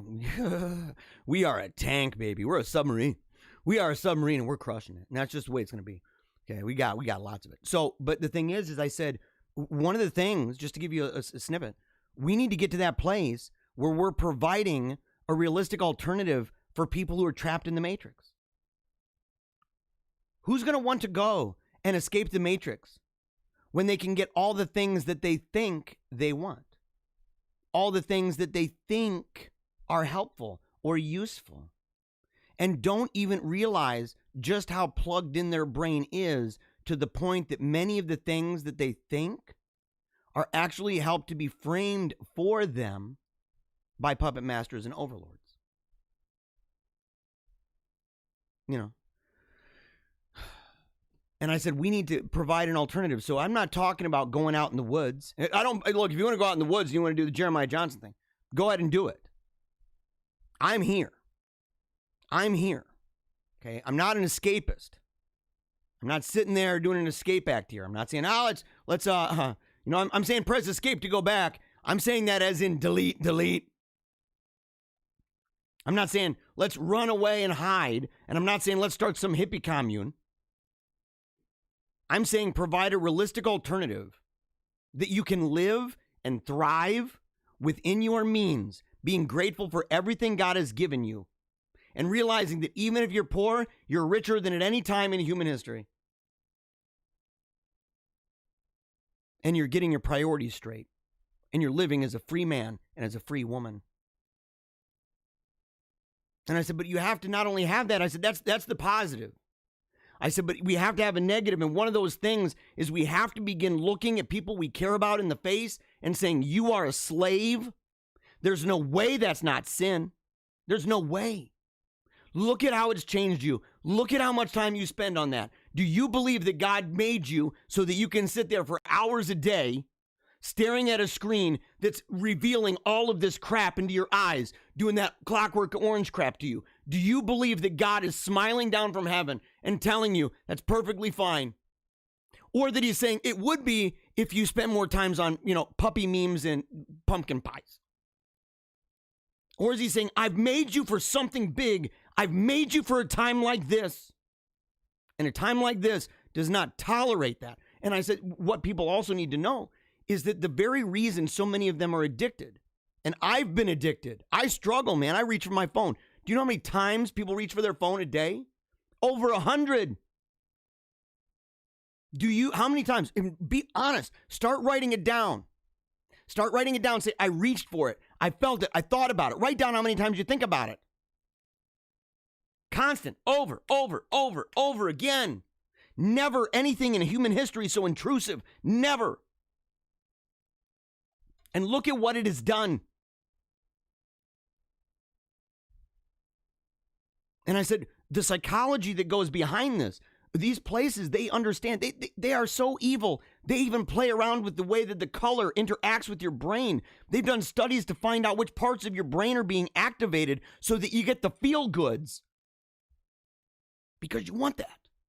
And you don't even know it. You might be a regular person, a good-hearted person, and you just simply didn't know. But they did. The same reason that these casinos won't put a clock on the wall. They've studied it. The same reason that they have all those lights blinking and ding, ding, ding, ding, ding, and creating that. They know that inside your brain, chemicals are released without you even knowing. You are oblivious to it. You're simply experiencing the moment. It's the same thing with this. And if I knew somebody who spent 8 hours a day or more gambling, if that's what they were doing, I would sit there and I would say, dude, you are a slave to that. You need to go to therapy for that. You need to have intervention for that. You need to pray and fast. You need to get out of there, man. It's ruining your life and it's ruining the lives of people around you. And the only reason why people can think that it is not ruining their life is because they've lived in a world for so long, they're like a frog in hot water. And because everybody else around him is. That's like saying alcoholism hasn't destroyed my life. How do you know? Because everybody around me is an alcoholic. Give me a break, dude. That's some weirdo crap, dude. Privacy's gone. We literally handed it over. We handed it over. What do you call that, man? What do you call it? What do you call the kind of raging lunatic culture that would allow for the privacy that we experienced growing up, where you wake up, you get ready for work, you pray by the bed, you go eat some food at the table, you read the Bible or read a book, you get in the car, you turn on the radio, you go to work, you do your job, afterward you go home, go outside, maybe golf or go fishing or do something, go hang out with your friend, maybe call somebody on the phone, maybe sit down and watch a movie or some kind of a TV show, and go to bed and pray and sleep and do it again the next day, and working out your salvation with fear and trembling. And you do all that throughout your day, and nobody in some other state knows what you are doing. Nobody. There's no record of you taking a dump unless somebody's in the house. But you carry this bugger around. You carry this around. It knows. It knows more about you than you. That's why a lot of people will say, man, I think that my phone is listening to me. Because, they ads pop up and I didn't talk about it. And I've had situations like that too. But then there were times where I'd go back and look and I'd say, I did look up something similar to that. Or I was asking questions like, I want to start a business or whatever. And all of a sudden it comes up, but I didn't say it in a specific way. And it was close enough that it made me wonder. And I say, the algorithm here is aware. It's aware. And you're being played like a fiddle. Again, it knows when you're going to the bathroom. We need to tell people, do you not have the self-respect of a cat? Cats don't like it if you're looking at them while they're pooping. They don't like that. They want their little privacy. What kind of lunatic slave culture hands over that privacy and says, I don't care that you know. I don't care that you have access to all my information. I don't care. And that not just anybody. It's not like you gave it to your partner, your friend.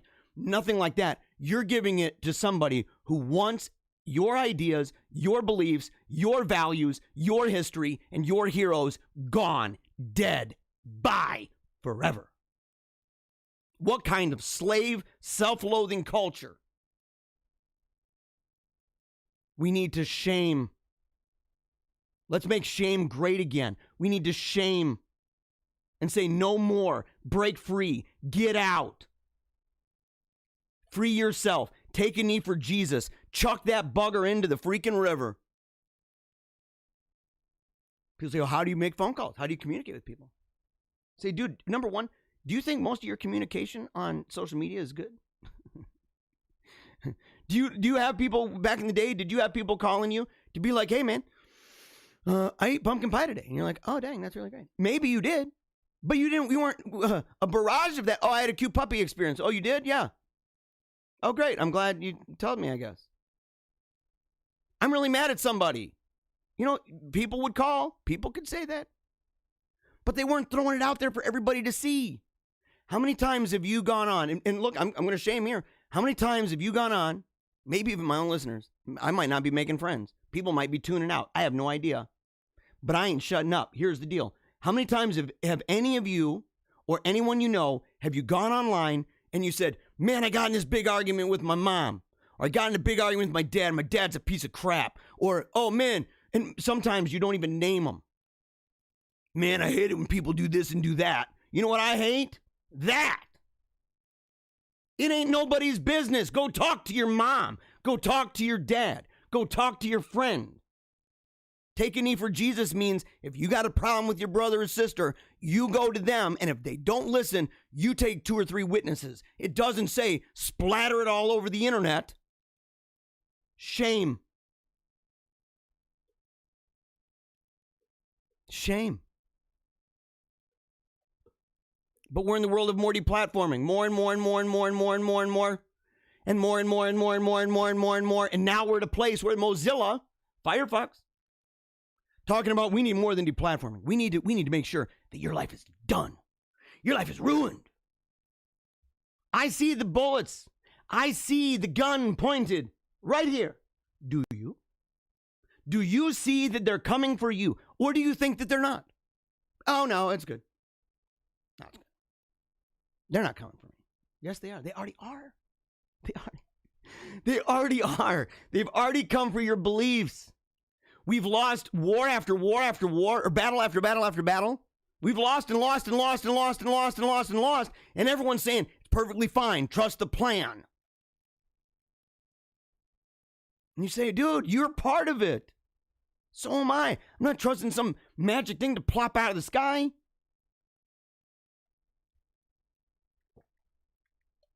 I'm waiting on I'm praying and begging heaven. Work through me. Work through my hands. Work through my voice. Work through my footsteps. Lead me. Lead me. Guide me. Give me strength in these hard times, but lead me to those pastures. Lead me to that stream. And I'll tell you what, at that stream, Money Down says that you're not going to have a bunch of cell phones out taking pictures of the freaking stream. Put them down and start drinking from it. Start grazing from the pasture. Tool, the band, or Perfect Circle. Or was it Tool? I forget which manifestation of the group. Their concerts, they ticked off a lot of people. They said, we're not going to let you guys record. You get kicked out if you did. Because they said it was an experience. Now, people might disagree with the band. Look, but the logic of what they were saying was true. It was true.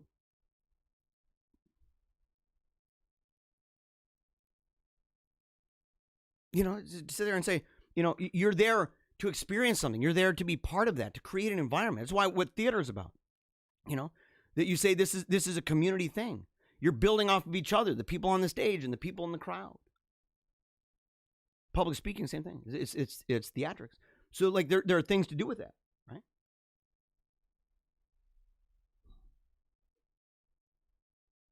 Don't even know why there aren't. Okay. But it's gotten worse. Believe me. So here's the thing. This is the gaslighting stuff. This right here is why it's so problematic. It's one thing to say, look at all the crazy, look at all the things that are being done.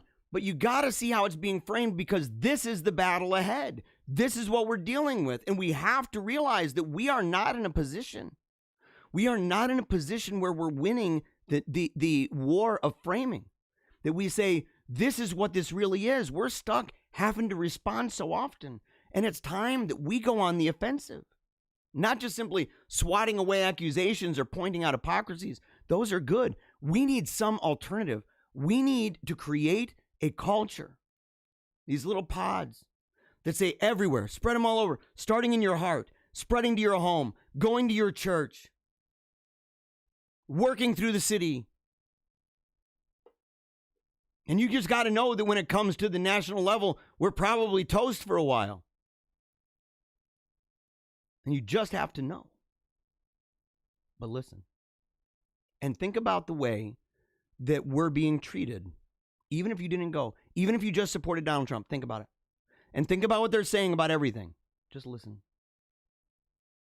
Oh, sorry about that. Don't even know why there aren't uprisings all over the country, and maybe there will be. People need to start taking to the streets. This is a dictator. You know, there needs to be unrest in the streets for as long as there's unrest in our lives. Enemies of the state. Show me where it says that protests are supposed to be polite and peaceful. Do something about your dad's immigration practices, you feckless. When they go low, we kick. How do you resist the temptation to run up and wring her neck? The biggest terror threat in this country is white men, most of them radicalized right up to the right. I thought he should have punched him in the face. I said, even if you lost, he insulted your wife. Yes. He came down the escalator and called Mexicans rapists and murderers. He said, well, what do you think I should have done? I said, I think you should have punched him in the face and then gotten out of the race. You would have been a hero. I'd like to punch him in the face. I said if we were in high school, I'd take him behind the gym and beat the hell out of him. Punch some people in the face! When was the last time an actor assassinated a president? They're still going to have to go out and put a bullet in Donald Trump, and that's a fact. Look, as his character is stabbed to death. Where is John Wilkes Booth when you need him? I have thought an awful lot about blowing up the White House. A Missouri state senator is under investigation by the Secret Service after saying she hopes President Trump is assassinated. I will go and take Trump out tonight. And if you see anybody from that cabinet in a restaurant, in a department store, at a gasoline station, you get out and you create a crowd. And you push back on them. And you tell them they're not welcome anymore, anywhere. And sadly, the domestic enemies to our voting system and our honoring our Constitution are right at 1600 Pennsylvania Avenue. They're not going to stop before Election Day in November, and they're not going to stop after Election Day. And that should be, everyone should take note of that. It goes on like that for a long time, about 6 minutes. Over and over and over again. The very things that they're condemning now are the very things that they excused over and over and over and over again. For example, look at this. How is she still on Twitter? Marianne Williamson. Banning Trump from Twitter is not enough. He should be thrown into a forest and hunted for sport. Next. Oh, she's the peacenik. She's the ooey gooey new age chick that's all about peace and love, man. Peace and love. Hunt him down. Peace and love. Banish him to the woods. Ah! What a demoniac. She's whored herself out to the devil. She has whored herself out to the devil, and she's riddled with demons. We broke all that. We know that. I'm saying. But here's the thing. And this is where we get into the answer for this. We got to keep cooking. We got to go. Because I'm not leaving you with just a bunch of scary. You have to know the very starting point. What are we doing? How are we doing this? And here's the thing. I'll tell you what I will not accept anymore. I'm with Alex Jones on this. I'm not even the biggest fan of Alex Jones. I have suspicions about the guy, to be quite frank. I do. I have suspicions. And yet at the same time, I believe he's right about this. And I'm sorry if I ruffle a couple feathers. I think I've probably done it so far. Welcome to the show. Share it with your friends. Here's the thing, though. Listen, he's talking to a guy who's promoting Q. He's talking to a guy. And look, there's a lot of good-hearted people who do this. There's a lot of good-hearted people that support that. I get it. But I'm with him on it. Listen. You broke all that. We know that. I'm saying Q tells us stuff and all of it's lies, is what I'm saying. You keep interrupting me. Because you're lying. Because you're full of shit. That's why. Because every goddamn thing out of you people's mouths doesn't come true. And it's always, oh, there's energy, and oh, now we're done with Trump. You said he was the Messiah. You said he was invincible. You said it was all over. They were all going to Gitmo. Now, oh, he's part of a larger thing of Q. I will not suffer your Q people after this. I knew what you were day one, and I know what you are now, and I'm sick of it. I'm sick of all these witches and warlocks and pumpkin popsums and everything. Oh, God. Sorry. Yes. Yes. And the thing is, I look at it and I say, but here's why. I'm not going and saying like, oh, all the people who support that or all the people that thought about that, they're just a bunch of scumbags or they're a bunch of liars. What I'm saying is that is not how we win. That isn't how we win. We don't sit there and believe that some magical thing that we don't even know about. We don't even know who it is. We don't even know. But we do know one thing. Over and over and over and over and over again, we've been assured everything is going to be fine. And that's no different. That's no different than the person who's doing the tickle the ears crap in a church. It's going to be fine. It's going to be fine. It's going to be fine. Shine the brass on a sinking ship. You're on the Titanic and you're worried about the China. They don't see the forest for the trees, and they believe in a magical thing that's just going to spare us all of this. It's going to spare us, guys. And by the way, how many times, I want to ask you, because I know there are people who tune into this, man, they roll with this. But I want to ask you seriously, without any kind of rambunctious stuff. How many times has there been something that's like, I think that he's signing this act right now, or he's arresting this person, or this person, they got people coming for him right now, or there's going to be missiles, or there's going to be war. How many times, be honest, have you kept track? Or is it because of hope that you just sit there and say, I know it's misleading. Do we make excuses for that? It's like it's like a cold read, right? So a person, what was his name, Jonathan Edwards or whatever, the psychic guy. So get on TV, and he's like, I think there's somebody, I think a J, and you're like, and they're like, maybe it's like an L, and it's like, oh yeah, my grandmother. Oh yes, L. It's Linda. I think it's and they're like Lorraine. Oh, Lorraine. Okay, and you go through this whole process of doing this, and you don't count because now you're hopeful grandma's talking to you, and you miss grandma. You love grandma. You hate that she died.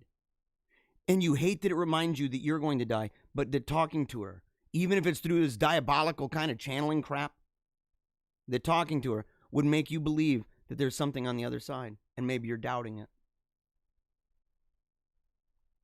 And so people look and they say, they sincerely believe our republic is toast. They sincerely believe that we are under an immense amount of attack, under unprecedented attack from foreign and domestic, and that we're being labeled in such a way that they never imagined in all of their lives that it would happen. How long ago was it that you were still saying, God bless America? How long ago was it when you were still saying that America is the greatest place on earth? How long ago were you still saying that the police, that they're just loving patriotism and everything else, and that the military was the same? How long ago was that? How fast the mighty fall. But here's the thing about it. Here's the thing about it. And everybody gave up and said, it's all over. And then along came David with a slingshot. God decides when it's over. I thought that this was so fitting because We are everyday folks here, aren't we? Everyday Johnny Q, Sally Sue. It's what we are. It's how we roll. But here's the thing. We have the little things. Remember, how many times have I said, maybe you knit. Maybe you're someone who builds decks and porches and stuff. Maybe you make blankets or clothing. Maybe you make food and prepare food. Maybe you clean people's homes or businesses. Maybe you do paperwork. Maybe you work as a cashier. It doesn't matter. Whatever it is, those right there are those little pebbles. And your actions. You are David. God is giving you those pebbles to strike down those giants all around you. And what I'm saying is we aren't limited to a couple pebbles, and we got a lot of Davids everywhere. Yes, the giants in the land are massive, and they're scary. It's like the Nephilim. It's scary. It freaks us out. We're like, how can you possibly win? How could you possibly do that? And I tell you, look at the cross. Look at it. Stare at that man. Look at the crucifix. Look at his man. Look at the body. Look at the blood. Think of the pain. Think of the agony in the garden. Think of the scourging at the pillar, the carrying of the cross and the falling down over and over, being nailed to those boards. Imagine people spitting and mocking. Imagine, and everybody looking up and saying, how can we possibly win? And 3 days later, bam, win. You want to talk about someone who never gets tired of winning. You want to talk about the real warrior, the champion. You want to talk about him. Get your eyes off those chariots and horsemen and put them on Christ the King. He ascended to heaven. We believe it. It's in the creed. He ascended. He sits right now at the right hand of the Father. And from thence he shall come to judge the living and the dead. The kingdoms have no end. Okay? You're part of that. That's your champion. You want to see somebody. How much worse could it get that somebody's dead? How much worse? You're Messiah. You're a hero. You're a champion. You're a great champion. And there he is, dead. Blood dripping on the ground. Mother Mary and the Apostle John sitting there weeping as they hear him cry out. 3 days later. 3 days later. 2,000 years since. He is our champion. And he's equipped you. Normal old you. Little old you. Don't think you got to be somebody super big. You are big. It's like, you know, it's like when you talk to a little kid. My son, Lucian, he had his 2-year-old birthday, right? He had his second birthday. And he's learning a lot of words. He's stringing them together, and he's making a lot of babbling and stuff, and he's figuring out words and kind of putting some stuff together and everything. And but he kind of knows more of what we say to him than he knows how to say to us, if that makes sense, you know? And so I remember holding him, and I said, man, you're 2 years old today, buddy. Yeah, you're getting bigger. You're big. That's how God thinks of you. You're big. You're big to God. God created you. He created you special. He created you unique. He created you, your living soul. You are special. You are in this remarkable place, this remarkable universe. So remarkable that there is a weird mix of things that are ordinary all the way up to extraordinary. And it's so remarkable, in fact, that we're able to be bored. If you think about that, it's kind of bizarre if you think about it. And so here we are. And we're always thinking we're too small. What can I do to help the church? What can I do to help the cause? What can I do to fight the monster? What can I do to slay the dragon? What can I do to tear the giants down? You simply have to be you to the fullest that God wanted you to be. I don't buy this idea. People are like, you got to get activated. You got to go and you got to be a delegate. You got to do this. You got to do that. And I sit there and say, no, man, if activism is something you got to leave to go do, then it's kind of like, it's kind of like when people say you got to work out, and by working out, you got to go to the gym, and you say, statistically, what's the probability of that? What if you just did what my buddy's doing? I'm going to have him on the show. I talked to him yesterday. I said, I love your site. The idea that you can work out at home, the idea that you can do normal things throughout your day that get your blood pumping, get your, out of breath a little bit by little bit by little bit by little bit, and you're remaining active, and you're doing things that are reachable. It doesn't require some membership. It doesn't require money. It doesn't require you to get in your car. And God's made it even easier than that for this, because all you got to do is you got to cry out to him and then reach deep. Cry out to him, reach deep. Never-ending supply of those stones. We're going to end with a talk real quick about this. We have to start by admitting that we are at a place, whether we liked it or not. And in fact, we've been there for a long time. We've been there the whole time, actually. The whole time. For a very, very, very long time. Even before we were born. Right? This has been going on. That we need to die. Not just that we will, but that we must. And not just when we breathe our last, but while we're still breathing. There's a book, The Complete Works, St. Alphonsus Liguori. This right here is Preparation for Death. Considerations on the Eternal Truths. Useful for all as meditation. And serviceable to priests for sermons. It's a fantastic book. He says to beginners, he quotes St. Bernard, to beginners a reward is promised, but to him who perseveres, it is given. St. Thomas asserts that to enter heaven, continual prayer is necessary. We ought always to pray and not to faint. You know how much we'd have to die to ourselves to pray all the time? People say, man, you're talking about you gotta make these big changes in your life. They're all things you can do because they're all changes that you put in place. You put the clown makeup on, I'm telling you can take it off. It's because they do not pray for the gift of perseverance that so many miserable sinners, after having obtained pardon, lose again the grace of God. Their sins are forgiven, but because they afterward neglect to ask God for the grace of perseverance, particularly in the time of temptations, they relapse into sin. He says he unhesitatingly asserts that among all spiritual treatises, there is none, and there can be none, more necessary than that which treats on prayer as a mean of obtaining eternal salvation. It's called The Great Means of Prayer. It's a fantastic book, and we're going to talk about that in a future episode sometime.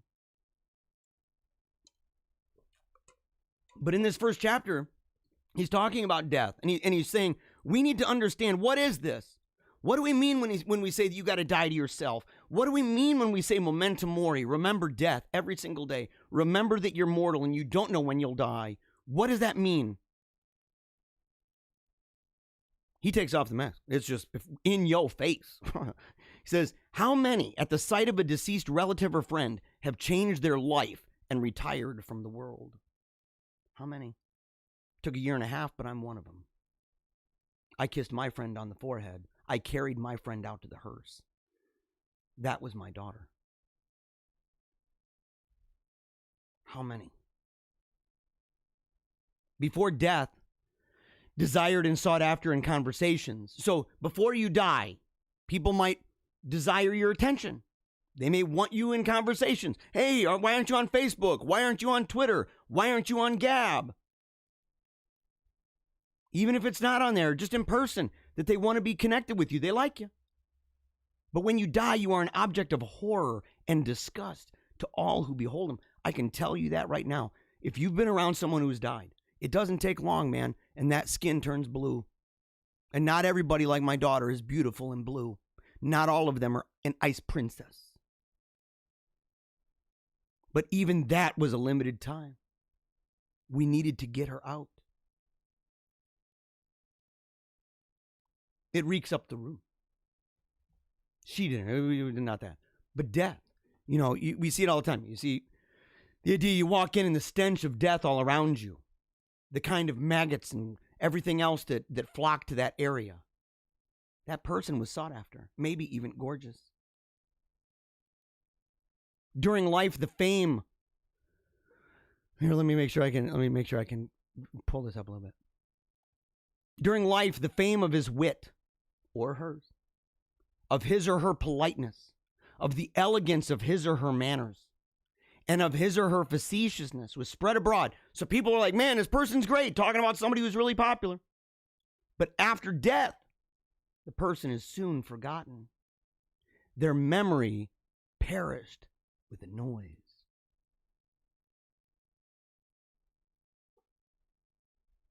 Which is why the true love for the body consists, right here, with vigor and contempt. That it may be happy for all eternity, and in refusing it all the pleasures which might make it miserable forever. I wanted to emphasize this. I thought about, well, why do we keep that in there? And I said, because so much of what we do right now that we're struggling with and we are enslaved to and that we're unwilling to give up is because we are unwilling to treat and pummel our bodies. It's because we are unwilling. We are constantly wanting to feel good. That's why delayed gratification is toast. That's why it's now. That's why faster internet speeds. Dude, people, you're able to download something and go from one thing to another in a split second, and they're like, it's 20 times faster, and you're like, what? But if you're downloading more digital and more media, and you keep going on there, and you can get more apps and all of that, and everyone's like, yay, and doing that, or just playing the monkey crap. That they do that because they're unwilling to pummel themselves. They are unwilling to sacrifice. They want it now. I want it now. They're like that chick from Willy Wonka, Charlie and Chocolate Factory. I want it now. I want it now. Now. That's how we've all become. You're going to have to wait. And that's a blessing. Not just a blessing right now. Delayed gratification is good right now. That's how people save. If you don't do that, that's how people are going into debt. You want to be free? Man, let's get out of debt, guys. Let's do it. Let's work together. Let's say, man, what are we doing to get out? How can we keep each other accountable? What are techniques? Let's work together. Let's do it. Let's get away from those slave masters. But more than that, you'll be happy for eternity.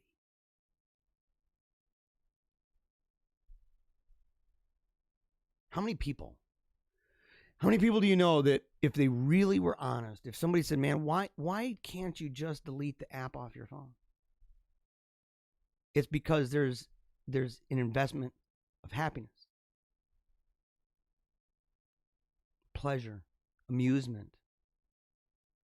It keeps them from being bored. They don't understand that boredom is in fact one of those thorns from God that helps us, inspires us to do great things, to be creative, productive. They have no clue. It bothers them. Well, what am I supposed to do now? What am I supposed to do? I tell my kids, we talked about this. We've talked about the discipline that's going to happen in this home. The discipline that's going to happen in this home and the sacrifices that we are going to have to make. And there's times we've done it before, something similar. And they get offline or whatever, and they're done playing their games, and they look so sad. They're doing the mopey thing, right? They're doing the mopey thing. And they're like, and I say, well, what's the matter with you? What am I supposed to do now? I don't know what to do.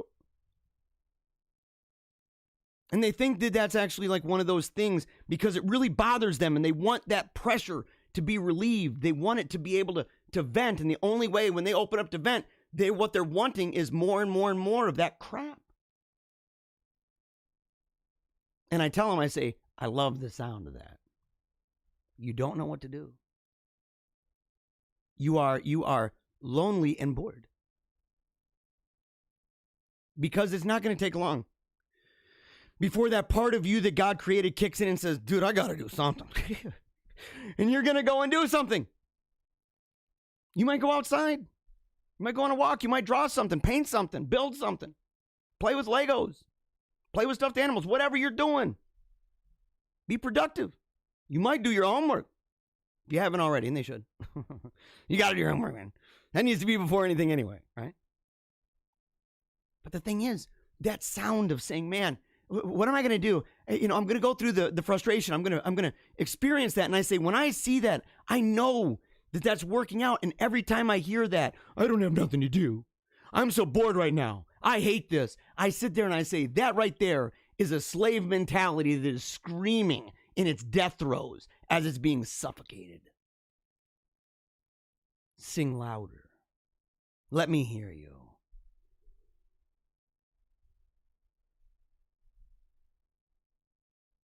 Contemplate, St. Basil says, the sepulchres of the dead, and see if you can distinguish who's been a servant and who's been a master. We have this thing where, we all, so many people, they want to be, up the chain, right? They want to, it's one of the reasons we like watching things like the Lifestyles of the Rich and Famous. Okay? With Robin Leach. Cribs. Right? All these other things. It's why when you go to a grocery store, they've got all those magazines at the checkout with all the celebrities and stuff. There's a part where people, they see the terrible things happening and they kind of take a satisfaction out of that. Not only because it's happening to somebody who they may not like because they're in some ways envious, but because it's not happening to them. But most often people don't think of that exact same thing when it comes to the very existence of wealth in that person's life. Saying, you know what, I'm glad, it's unfortunate that it's happening to them, but I'm glad it's not happening to me. And why would I say that?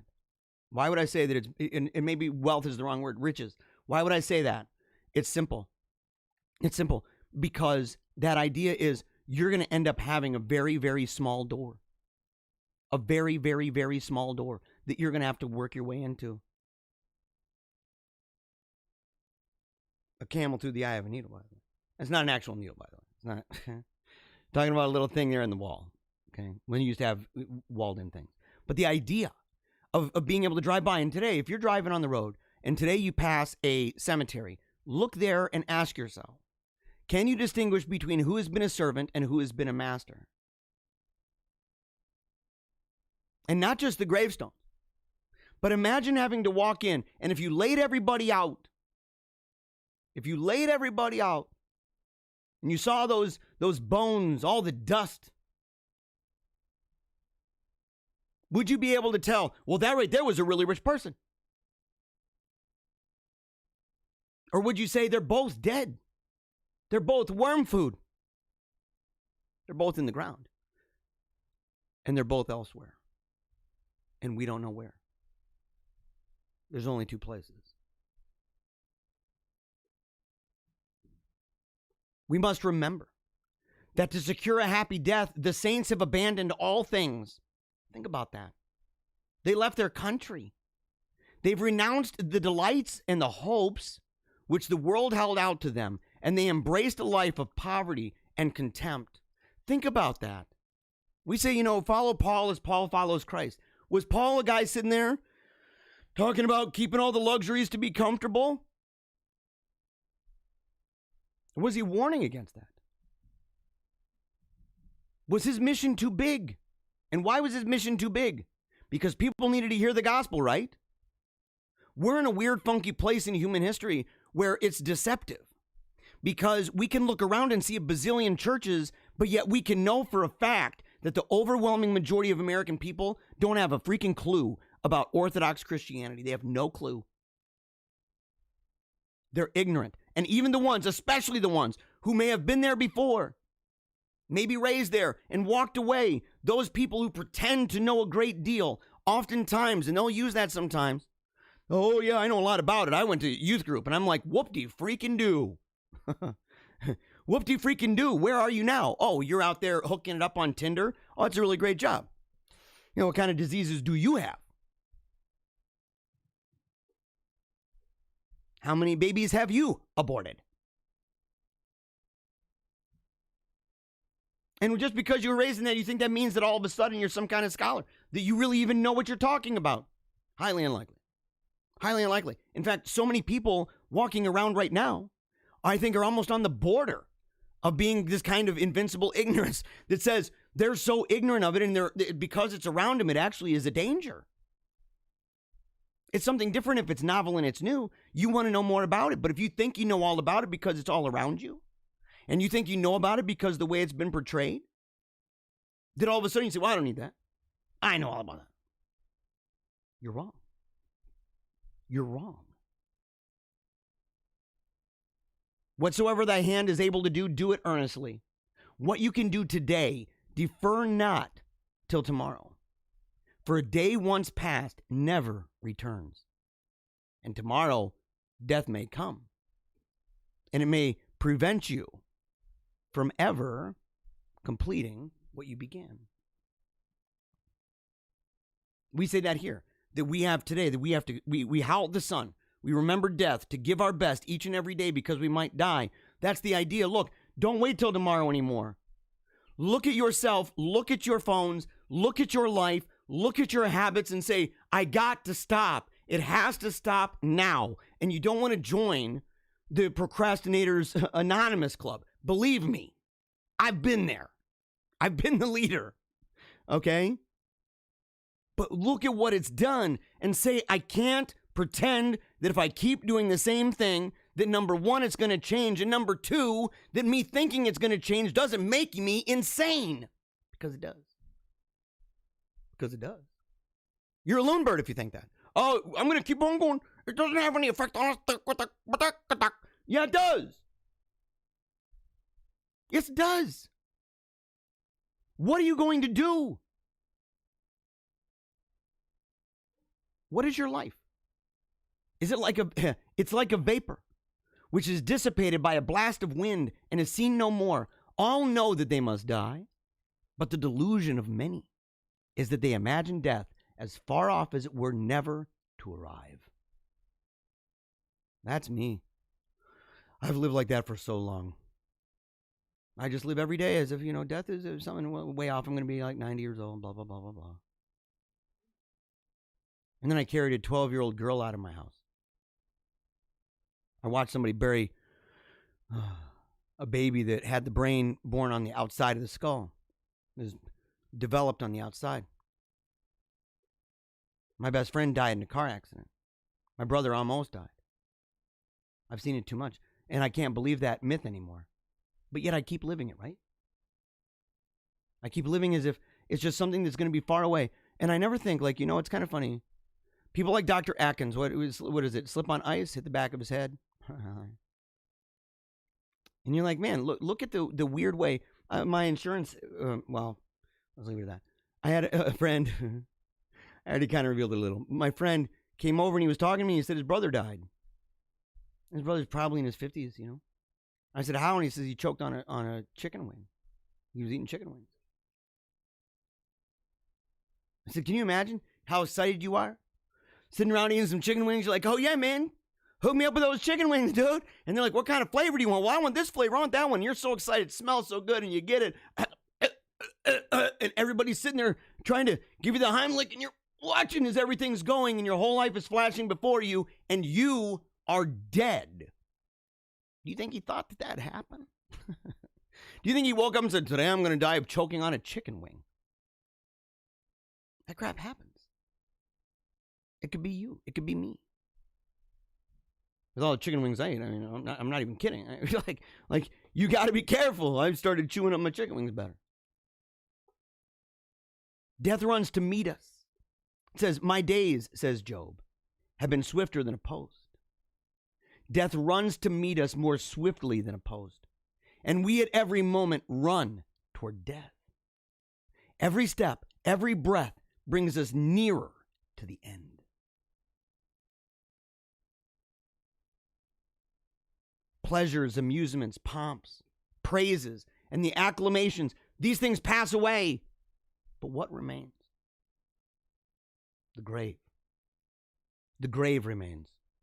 All those things, you're going to get to an age, you're going to get to a place where all of the beauty is going to fade away. Where all of your mind, everything you've taken your pride in, all of your accomplishments, you're going to see surpassed. All of these things are going to happen to you. And you're going to watch, and if you put all of your eggs in those baskets and you're watching those things fall, you are going to tremble in fear.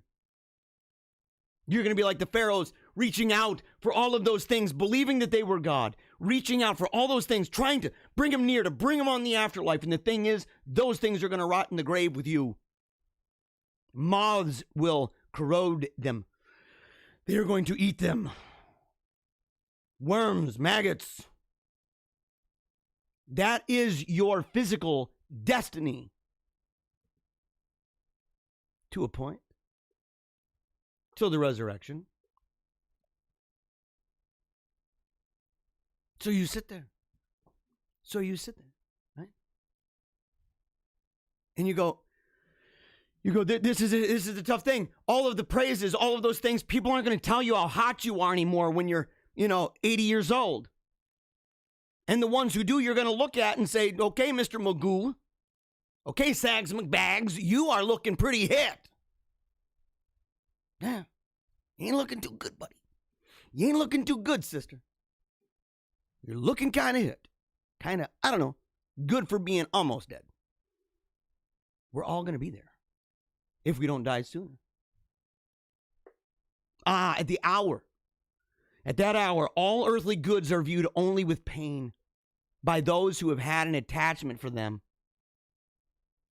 And this pain will serve only to increase the danger of your eternal salvation.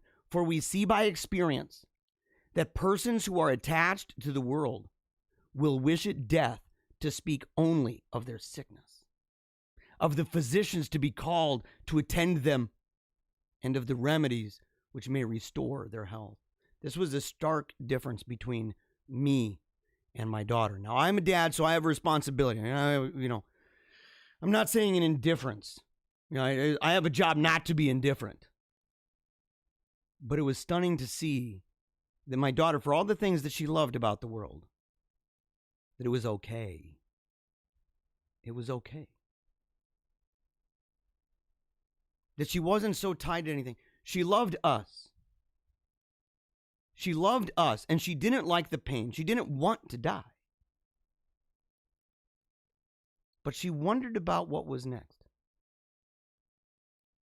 And no matter how much I sabotaged it, I couldn't get her to stop asking that question and wondering if it was real. And eventually, it began to cause me to even doubt my doubt, to be a skeptic of my own skepticism. And she died with a smile on her face. And I can only imagine that if I died, and if it was the same position, that I would have so many things all around me. I would have so many connections. I'd have so many things that I'm trying to hold on to. So many things that make me feel good. So many things that I own. That I'd sit there and say, don't take it from me. Scramble. Go get the doctor. Go do this. Go do that. And I'm not saying to sit there and say, I'm having a heart attack. I guess it's okay. Not saying that. But the idea that you're so consumed with fear. The idea that you are so tied to possessions and tied to things that are passing here today and gone tomorrow.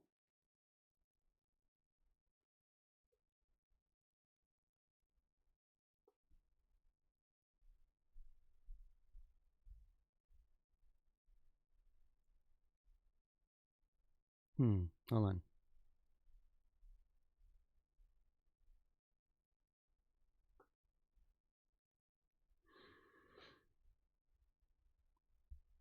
Let us then persuade ourselves.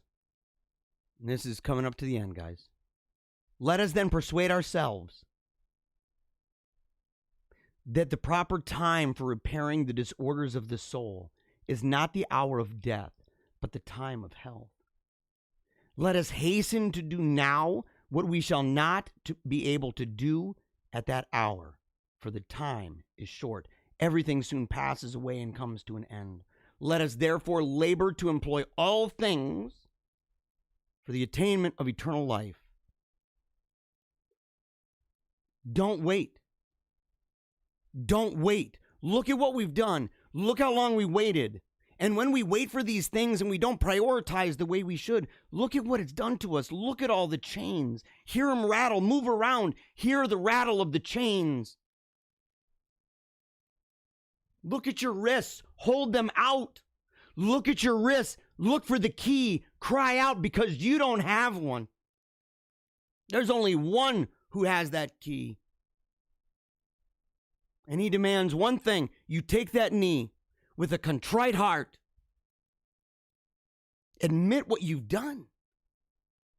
Admit that slavery is your fault.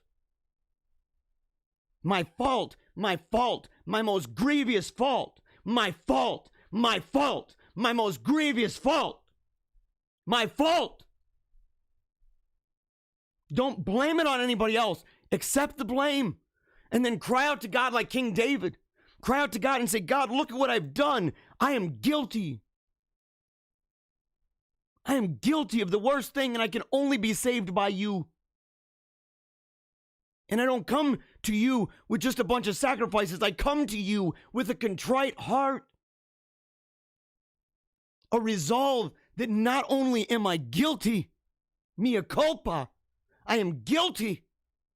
Not only that, but that I will flee.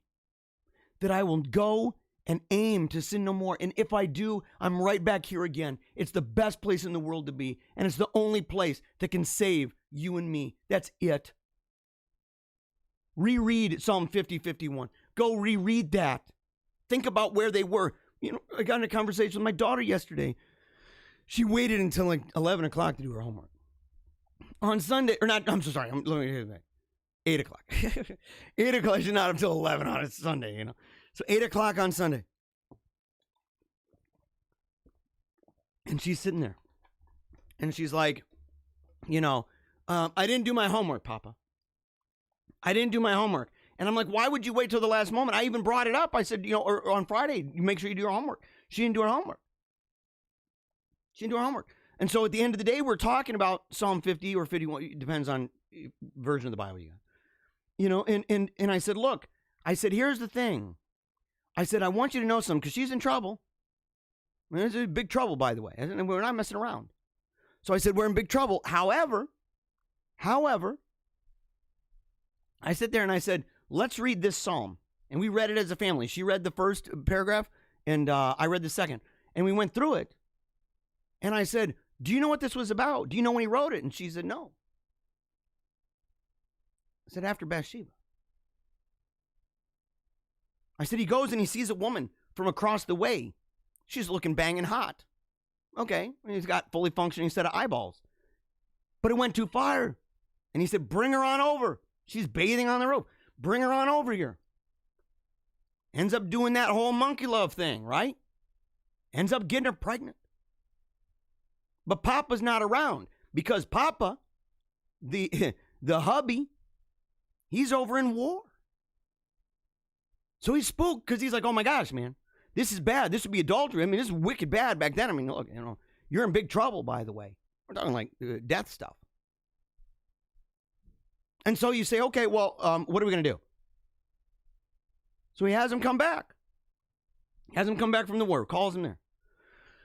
Feeds him, wants him to drink, wants him to do all these things, wants him to go and sleep with his wife. Say, hey, you know, you should go and enjoy your wife.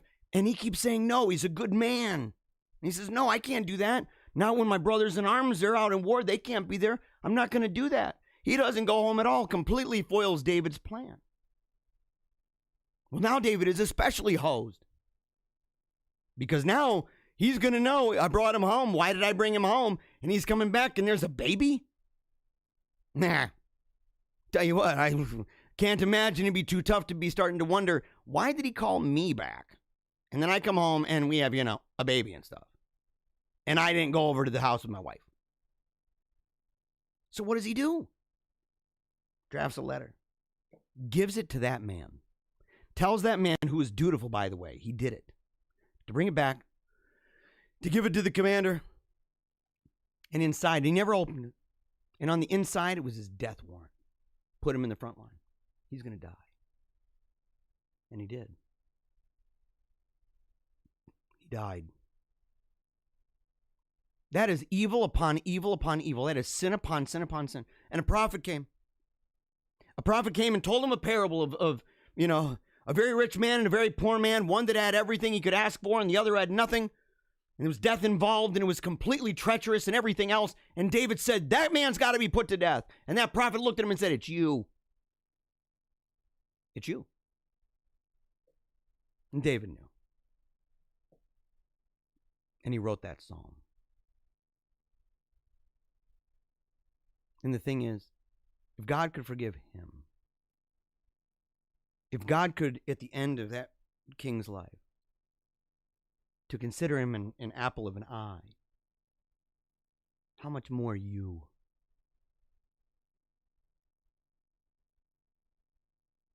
We need to realize not only that God forgives, but that we are born, as St. Cyprian says, with a halter around our neck. Every step we take brings us closer to death. So what would you say if you saw a man on his way to the place of execution who was jesting and laughing and looking about in every direction and thinking only of comedies and festivities and amusements? What would you do? And are you not now on your way to death? What is the object of your thoughts?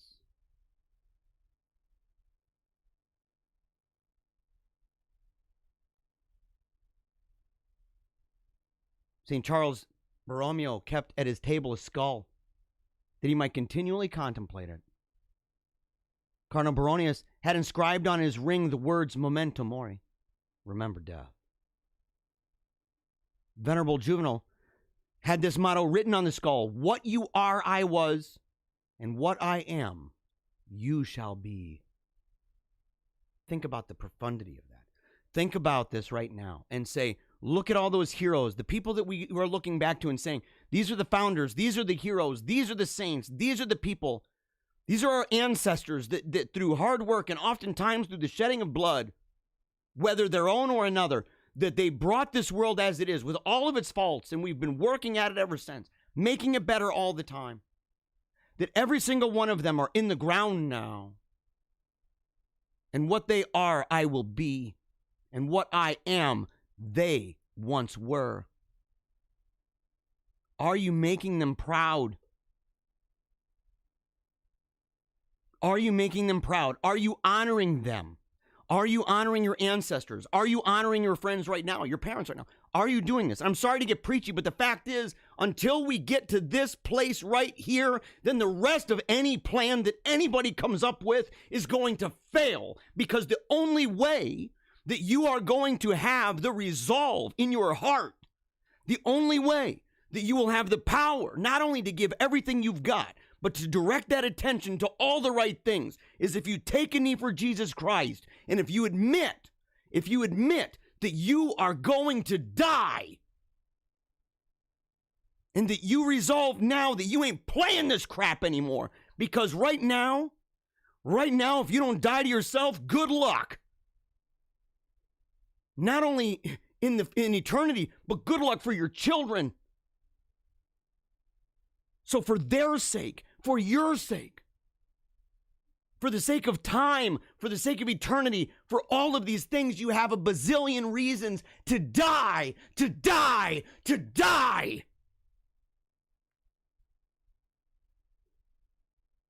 Die.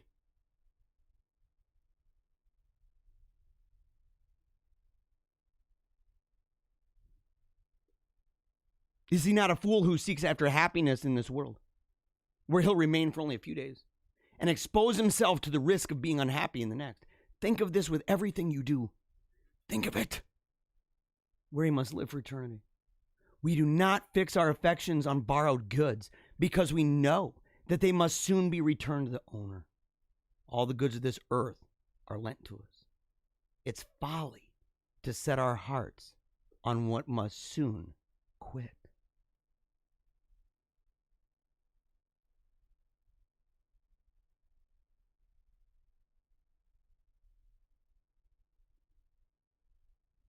And here's the end.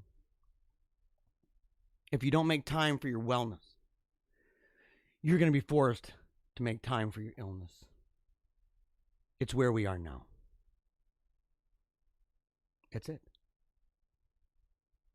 We didn't make time for the wellness of our spirit. We didn't make time for the wellness of our devout life. And if you don't believe me, how many of us, I'm not blaming you guys, I'm in it too, okay? How often do I pray? How often do you? We live like we don't need to, and yet we're told we must do it all the time, to do it without ceasing, to beat down that door. That's why we rely on the magic. That's why we rely on the LARPing person or the anonymous person, the people, to say, oh, they're telling me it'll all work out fine. I'm crossing my fingers. I'm hoping not to die. And I'm saying, stop crossing your fingers and you're gonna die. Get that through your skull. And you gotta realize that if we don't make that time, if we don't sit there, and it's like, I heard somebody recently that said, if you don't exercise a lot before you're 40, you're going to spend more time statistically. You're going to spend more time after you're 40 being ill or being some degree of sick, more days than if you did it otherwise. You say, man, there'll be more days after 40 that I end up being kind of sick or needing meds and other things because I didn't focus, I didn't prioritize. And then that's true of the body. How much more of the spirit? How much more of your soul do you sit there and you say, hey, I need to work really hard at saying, is my day dedicated to God? How many of you truly, honestly, be honest, how many of you truly start your day with prayer? How many? How long do you pray? Is it just a passing thing? How many of you only pray sometimes when you eat, and that might be the only time you pray? Be honest. Be honest. That's why we believe in the magic. That's why we put our wrists in those chains and say, lock us up. Because we're ill. And I won't even talk about the things we need to do.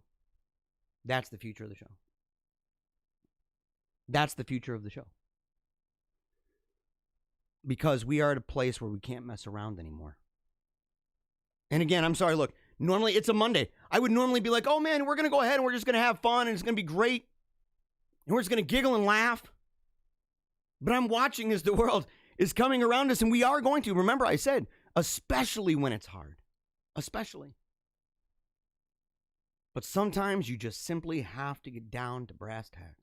Sometimes you got to get down to the basics, and you got to get a reminder at the most elementary level of where you may have gone wrong. So I encourage everybody. I'm going to do this today too. In fact, remember, I'm going to do a video after this. Today, it'll be posted on paleocratdiaries.com. The link's going to be on the screen here in just a moment. That I'm going to go through the comments and I'm going to respond to many of the comments. I haven't even looked at them. I have not been looking at them in real time. Normally I do. Normally I keep track of it, but I said this to me is so essential. We have no hope without it. We have no hope at all without it, either this life or the next. No hope. So I'm going to be doing that, and make sure, of course, to go and check that out. I'll post that video. I don't know if it'll be later tonight because I got some stuff I have to do too. There's going to be a lot of changes, but we're going to keep on doing the funny stuff too. So tomorrow. Okay, so tomorrow, wake up bright and early. It's not going to be a 2.5 hour long show of me talking about death. But we had to do it. And I'm grateful that you stuck along. And look, if this is a show, I hope it is, man. I'm giving you everything I got. I'm sitting there saying, I'm pulling out all the stops. I'm not even afraid to, like, I don't want to lose any friends, but I'm sitting there saying, we're beyond this, man. We're beyond this. I'm shaming myself into being better. I'm shaming others into being better and saying, we are beyond this. Stop being a spiritual coward. Stop being a slave. Be free because Christ set you free so you could be free indeed, not so that you could be, a slave in need all the time. You tell the world, you look out at the world. That's why we howl. Look at the world and say, I'm howling every single day. I'm beating down the doors of heaven and I'm crying out to God. I'm crying out to Christ who saved us, who has all power and all authority. And no matter what, that we are going to be like Shadrach, Meshach, and Abednego, that we're going to be like them. that when we cry out to heaven and we believe that God can spare us, that even if he doesn't, we will not kneel. No more. No more.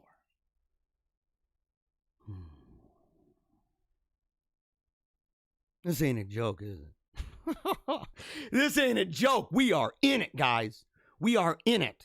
And if you're following people right now and they're not in it, and they're sitting there playing the tiddlywinks and they think it's perfectly fine, and they're not emphasizing that, reflect on that. But tonight I'm going to do an examination of conscience. I had one sitting around here. Hold on. Oh, come on. I think it's upstairs. I think it's upstairs. An examination of conscience is something that goes through what is sin? What is scandalous? What is sinful? What are things to be avoided? What are things that are worse than others, but you want to get to the root of the problem? And so there's a lot of questions you can ask yourself. It's an examination of your conscience. It's a guide to help you. And I want to go through that. I'm going to pray. I'm going to begin fasting to say, we need to get to this place. I need to, not even we. If you're not in, you're not in. That's whatever. If you're not in, you're in for it. But here's the thing, because it's coming for us no matter what. But to do an examination of your conscience, to say, God, help me to understand the depth of the wickedness, because it's been a long time and I've been oblivious for so long. The infection is spread. I need your help, and please continue. Because it's highly unlikely that it'll all be at one time, but you keep doing that examination. You keep keeping a journal. Keep a journal of the things that you struggled with, of the things that you've done, and be honest with yourself. And people say, well, but it's going to come to light. And you go, yeah, it will no matter what. What are you doing now? How are you making it better? What are those things in your life that you need out? And if you need help finding an examination of conscience that's a good one, reach out to me. Of course, you can do that at the website. And we're going to show that right now. All right. There we go. I love you guys.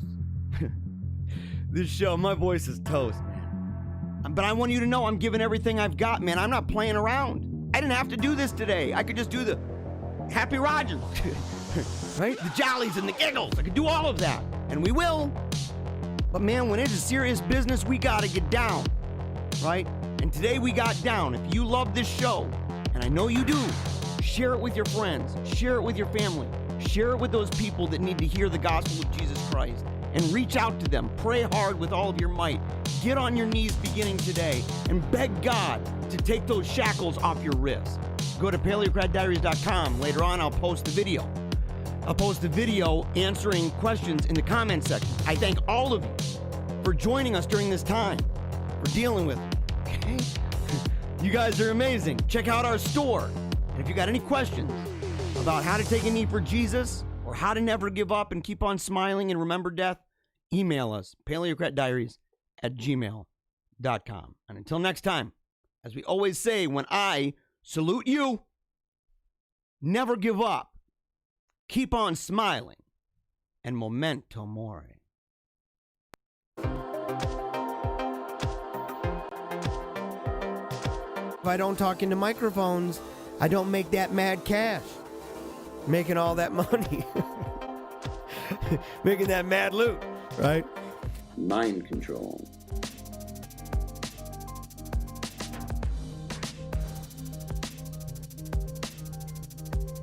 So we see the minority elite imposing their ideology on an unwilling and resentful populace. This causes a backlash. People get ticked off. The left is working long and hard to make us feel as if we've done something wrong. Worse yet, that we are the problem.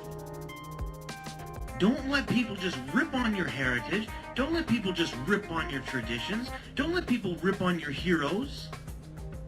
Stand up for what you believe, what made you who you are. So unless this disenfranchised majority begins standing up for what they believe in their heart of hearts to be true, I think we'd be left with nothing more than a dirge, and maybe a funeral procession.